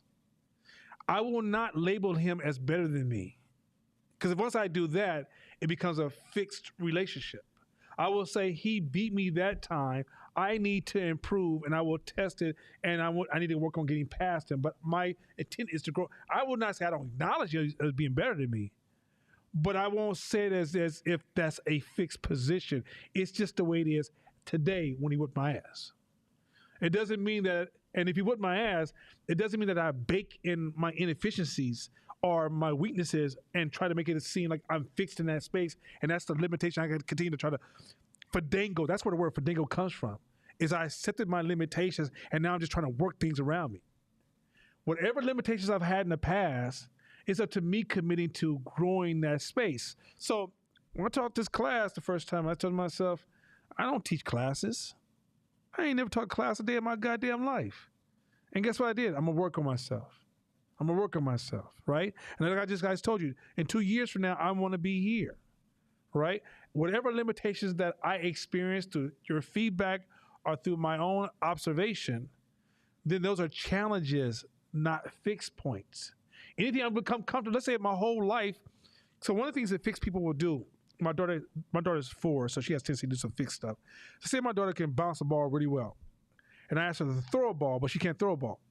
She'll spend all day bouncing because that's what she's most comfortable doing. We do that today. If you find something you're really good at, you'll just keep doing that. You won't do the thing that's challenging you because you're just like, I'm not good at that. I don't want to be exposed as being weak. I don't want people to judge me. I don't want to be a loser. So you just keep repeating the thing that you're most comfortable with, right? And you go through your whole life priding yourself as, I'm the best ball bouncer there ever been. You start wearing T-shirts that says, pause. I bounce, for a living, say what right? you was gonna say now. No, don't. Yes, you were. So I looked at him. He was like, say it. But I bounce for a living, right? I'm not gonna say what the part for that party. He can't wait to get me. So I love my people. So you were, oh God. Let's just, okay, I throw a ball. No, look.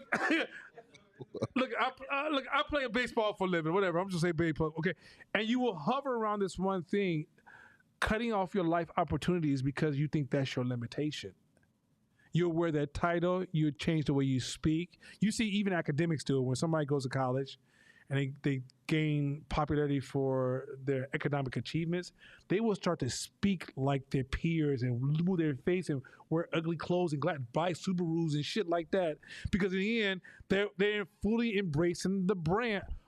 Y'all know the education group. I'm talking about the ones that, yeah, you talking about. But if you got a Subaru, please don't go home and try to trade it in for something, because interest rates are crazy right now. But one point is that what I'm arguing is that you become a caricature of your fixed mindset. And then at some point, you live a life of envying others, not because of what they're doing, it's because of what you did not do. It is critical for you to, even as an entrepreneur, find the things that make you uncomfortable, take on the challenge. There's a rule of joy that says this: joy comes from stretching and extending your own power. Meaning that, for example, when you're on a motorcycle, that level of close to fear and you being out there in that risky space, it gives you a deep joy. That's why guys like riding motorcycles. Why do some people like climbing mountains and risking their life? Why do some people jump out of planes? That one I passed, but I did it once. I'm over it. I'm not doing it again. But the point is this: but why do they do that, right? And it was a joy for me to do it because I wanted to do it because I wanted to push myself to that limit, right? Some of y'all business life is like as if you live in the most safest, cushiony, pillowy room in the world and you take no risk. And you don't realize that a lot of your joy will come from challenging yourself and reaching levels you never reached before. And so this fixed mindset is another form of self-imprisonment. And so you will live a whole life never knowing what it is to be free. And I'm talking about not free from, I'm not talking about the white man politics and slavery and Jim Crowism and crack era. We're talking about free from yourself. And so just listen to your language. And the other side of that, when you start saying, oh my God, Serena Williams, she's so gifted. Oh my God, Michael Jordan is so gifted. We know what Nana says? Damn, she put some work in. That means I can do it if I want to put that work in. If I don't value it, I won't do it. Like my friend asked me to play golf the other day. Fuck no, I don't want to hit that little ass ball. Pause. See, cut you back.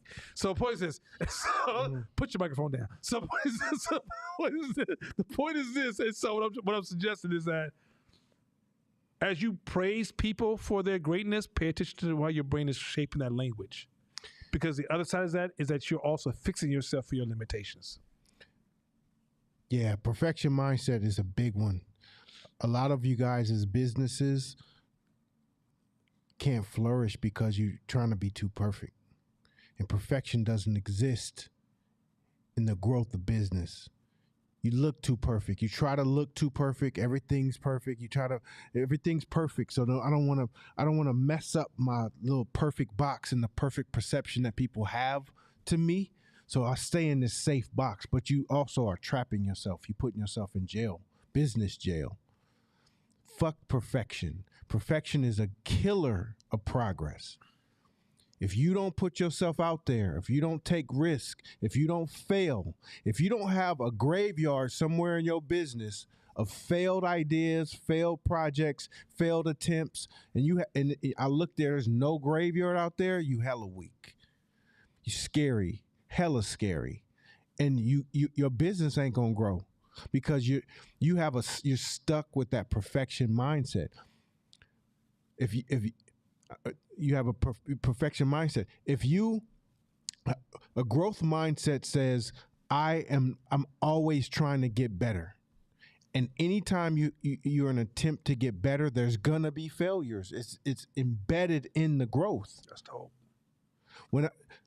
When I was in bench pressing, that's the big thing for us. We want to bench heavy.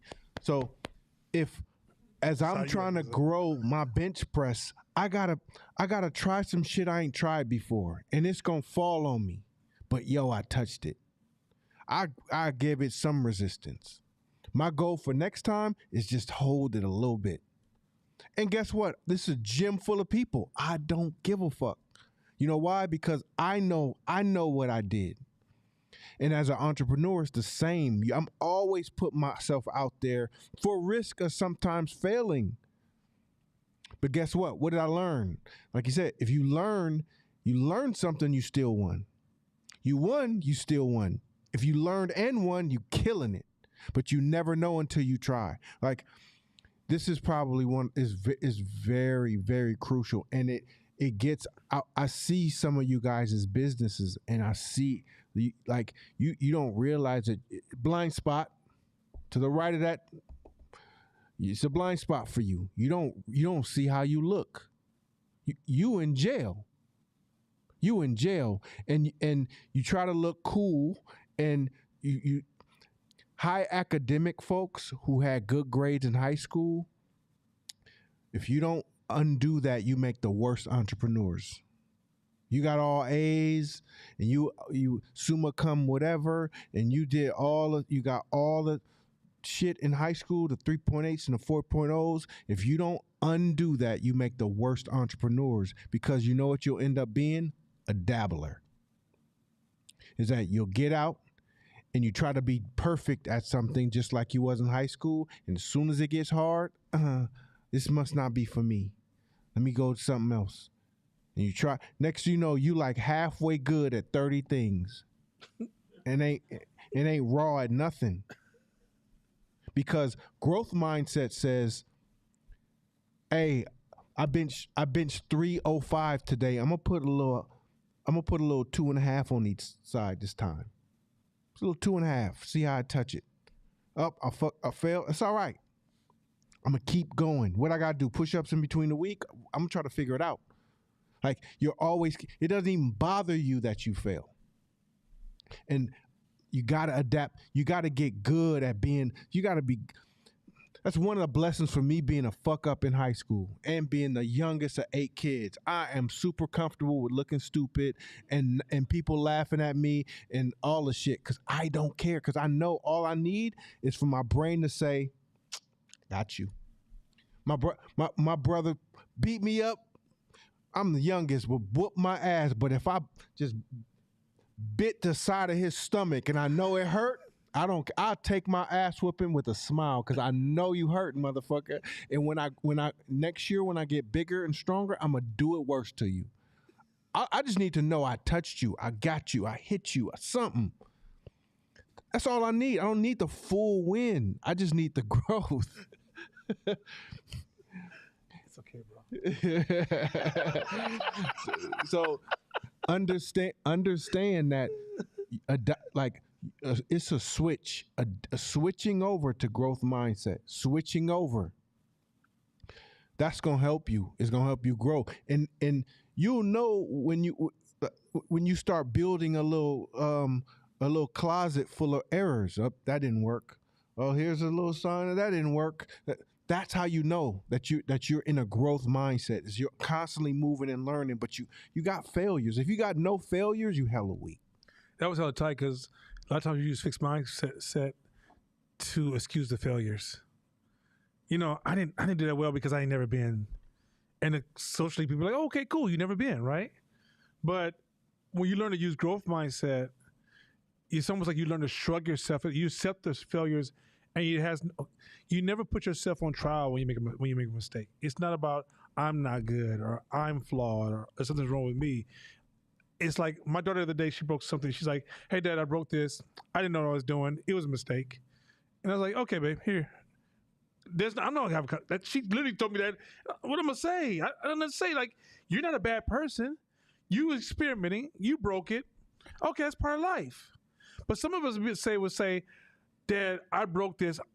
I'm sorry. I won't break it anymore. You're making it personal. Don't make it personal.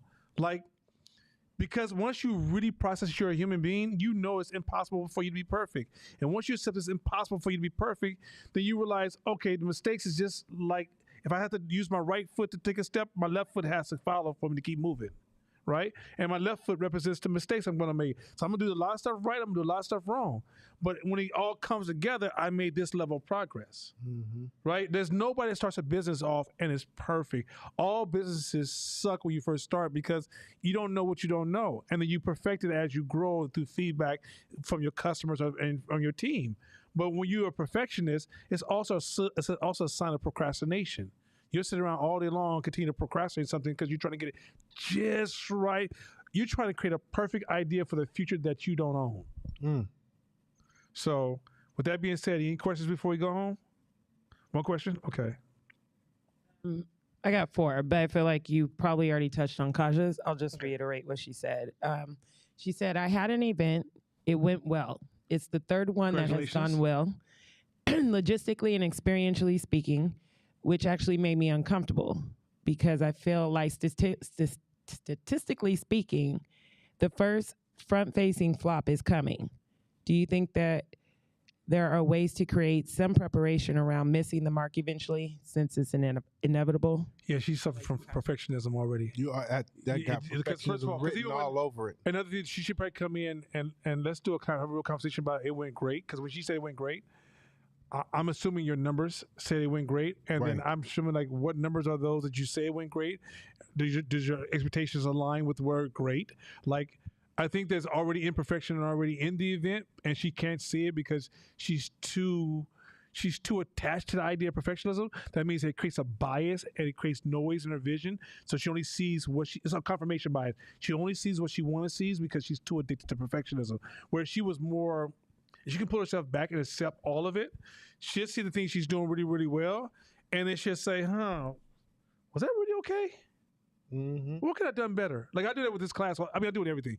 And so what I'm saying is that, but when you become a perfectionist, you'll just keep giving yourself for rewards for everything. You only hear the good feedback. You're doing all this stuff. Even with some negative feedback, you've already twisted your head. Somebody might be like, hey, I didn't like the temperature in the room. You'd be like, well, like okay, one of the things one of my feedback for Black Vines, Fern, you there? And she actually asked for Yeah. feedback, so Okay, that's one perfect. of my feedbacks on Black Vines, the music needs to be curated better. Better curation, because if you're a joy-based space, have you ever been to like concert in the Redwoods? When they used to have concert in Redwoods, and they would play that music, and you'd just be full of joy, and the whole crowd it's just the music playing. Them hard-ass chairs, sun on your ass, ain't no good food. But that music be like, oh shoot, right? Okay, for Black folks, Latino folks, Asian folks, I would even think white folks. I don't know white folks well enough, but music is a number one. I know Josh was like, man, okay, stop. So I'm gonna tell some Jewish jokes. Point is this. So, but the thing is that the music I felt wasn't like it should be so curated and it should be so mastered because it's part of the full human experience. That would be the only thing I would change in that whole. I mean, immediately for like what I noticed from that event was like some music just didn't make sense to me. Like when she played "Can We Talk" and the whole room was singing "Can We Talk," that was a beautiful example of well curated music. And so when there was certain times when the band was playing, I was like, I don't really know what this is. I don't even understand. Like when a band plays, most of the time people don't want to hear band new music. Even the band who wrote the music, they want the band to be a cover band of their own music. So when you become a band playing in front of everybody else, you're not playing. No one wants to hear your new shit. They want you to play like Frankie. If you Frankie Beverly Maze, be a band cover of Frankie Beverly and Maze, right? So everything needs to be so curated to tap into what you dictate, what you see as joy points for the crowd you're seeking to serve. So she's in a very Latino crowd, then hey, Pete Escovedo, let's get this going, right? And I'm saying like you don't have to be Pete Escovedo, you could be Court Smith and Nana Vito. But the key is that you can hit that shit and you can play that shit the way it needs to sound, right? And so what I'm saying is that would be my honest guy feedback. But why am I telling you this? Why did I bring up Fern?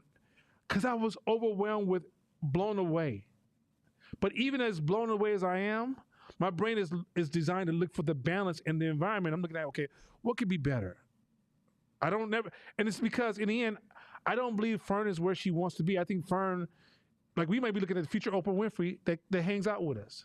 And Oprah Winfrey didn't become Oprah Winfrey when she just did her first talk show in front of a room full of people. It's like, oh my God, you are a fabulous Black woman. You just do it, girl. And she's like, yeah, that's all I need, right? She continued to push the lever. And so what I'm suggesting is that when Kaja says, "Oh, it went well," that makes me suspect. Absolutely. It has perfection written all over it, and that's okay. That's okay because Kaja, we've had conversations in this class about it, and you know it. I think we got to keep working that muscle and cracking it open so that we can get you on the growth mindset side. Because if you introspect it. If you introspect it and go back to in detail, you're gonna find ways and find things of like, shit, how can I improve that? How could I have gotten better? What can I do next time? If you're asking that, no matter how great something goes, then the growth is crazy. The growth will be crazy for you. And then go places that in the same industry as you and go study their events and find the best, like study the best of the best. And it doesn't mean that you have to be the best of the best next event, but it literally starts to put layers of growth, like visual growth in front of you, right? Don't study the person that's right next to you that's better, slightly better than you, right? And the reason for that because, like, for example, like, you know, if Fern was to go to Disneyland, they're in the same industry. Fern to come back, she should have a book worth of ideas. Now, she may only do one at a time, but now she has a plan of things she can test and measure and see which one works for her and her crowd and so forth and so on, right? But the trick of all this business stuff is it makes me anytime nervous, especially I did my first 3 events and they went really, really well. I don't really know what the hell that means. So check this out. Without observation, perfectionism doesn't exist. I'm saying this again. Without observation, perfectionism doesn't exist, which means people who suffer from a mental distortion of perfection, they need other observations for it to work. meaning they're affected by other people, and that's what makes them want to have that perfection mindset. So let's talk about the basis of perfection mindset. So that means when we concern ourselves too much about what other people think or feel or see, then based on how we were raised or how we were rewarded as kids, then we'll start creating this perfection character. If you want to dismantle it, you got to understand it. So, and you have to take weight off of how other people, how you view how other people feel about you. You got to take the weights off. Because if you ever watch a person who was born blind, if you watch their movements, how they hold their head, how they speak, how they move their head back and forth, how they look around, how they sit, all their movements, they don't have the perspective of what other people see. So their mouth, everything is different. That's the difference between growth mindset and perfection mindset. Those two people. When the Bible said when Adam and Eve found out that they were naked, they were like, "Oh, we naked. Let's go get some clothes," because now they realized they were being observed. Behaviors always change when you care too much about who's observing you. Once you be completely transparent and relax your shoulders about it and realize I'm playing the long game. It don't matter where I am right now. I can have a real conversation and be really honest without being defensive or posturing about what was happening. Now we can grow. And that means Kaja is still amazing. Absolutely. She's still intelligent. She's still designed for success. She's still going to grow. She's still a wonderful person. She's still dressed really good too, by the way. She's still all those things. Don't ever when you get feedback, you are not on trial. Because guess what? This feedback here, it's like I had a friend of mine call me about some taxes and numbers, and they call me out of excitement, and I start going into like, hey, well, design this, build this, protect you. They're like, are you not proud for me? I was like, wait, don't ever say some stupid shit to me like that again. The goal of another entrepreneur is your leader. Now, the people can praise you, and I don't tell you, don't you stop them. If the people come to you like, that was a wonderful event, you say thank you, and you appreciate them, right? But when you sit with your peers, you want your peers to say, hey, let's process this event. Let's tear it down. Let's rebuild it. And how can we even make it better? Because better, sometimes it's not even within your imagination. And so you don't want people that's going to just fluff your space. But two, when the feedback comes, and those who listen to the feedback, and you go to College event, if you go there judging her as opposed to supporting her, you're just as flawed as she is. Oh, absolutely. So at the end of the day, because one thing about Kaja that most of y'all might not recognize, she's bold. Mm-hmm. She's bold. And that boldness, many people wish they can have that asset, right? So now she's taking that boldness, that intelligence, that her, because she has a lot of curiosity. Otherwise, she wouldn't be in this motherfucker as much as she is, right? Mm-hmm. She's a curious, and she's and she raised 2 kids. I know y'all might not think that's big, but anybody that raised some kids know you better tilt that goddamn hat to her. And those cheekbones and that smile. Okay, Let's just talk about the cheekbones and the smile. So the point is this. Stop flirting. I'm just keeping it real. I'm just keeping it real. but if you take those things there, what she's trying to do is now add more traits to that. And when she add them, it's gonna be Absolutely. rough, right? But watch what happens 5 years from now. That list's gonna be this long. And then, it's gonna be this long. And 10 years from now, it's gonna be filling this room. So all I'm saying to you guys is that when I give you guys the same feedback like I gave for Fern eats this shit up. Yeah, she like, give me the motherfucking real. Yeah. Give me raw. Don't talk to her with all that. You can be all right. Social justice. She'd walk out the room, leave your ass there by yourself while she holding a glass of wine. Anyway, point is this. And so all I'm saying to you is that when you guys come to us and you might be joyful, like, oh my God, this worked out so good. Are you so happy for me? And I'd be like, well, explain that to me again. It's not me not being happy for you. Me being happy for you is hearing you, sitting with you, and then helping you get to where you want to go. Mm-hmm. Kaja said, let me make a donation. She's going to put in the church plate today. There's a good question from Shabisha, but I think for the sake of time, save it for next week because then you can go in detail. If you can remember, can you write remember a copy and paste or something like that? Okay, Yeah. cool. Hey, with that being said, love everybody online. Love you guys. Shabisha get better. Shakina get better. Once again, Fern Star, keep knocking that fucking over the fence. See, I'm not gonna let you catch me, bro. We're not doing this. And with that being said, everybody, let's have a good night. See you later. Good night. Peace.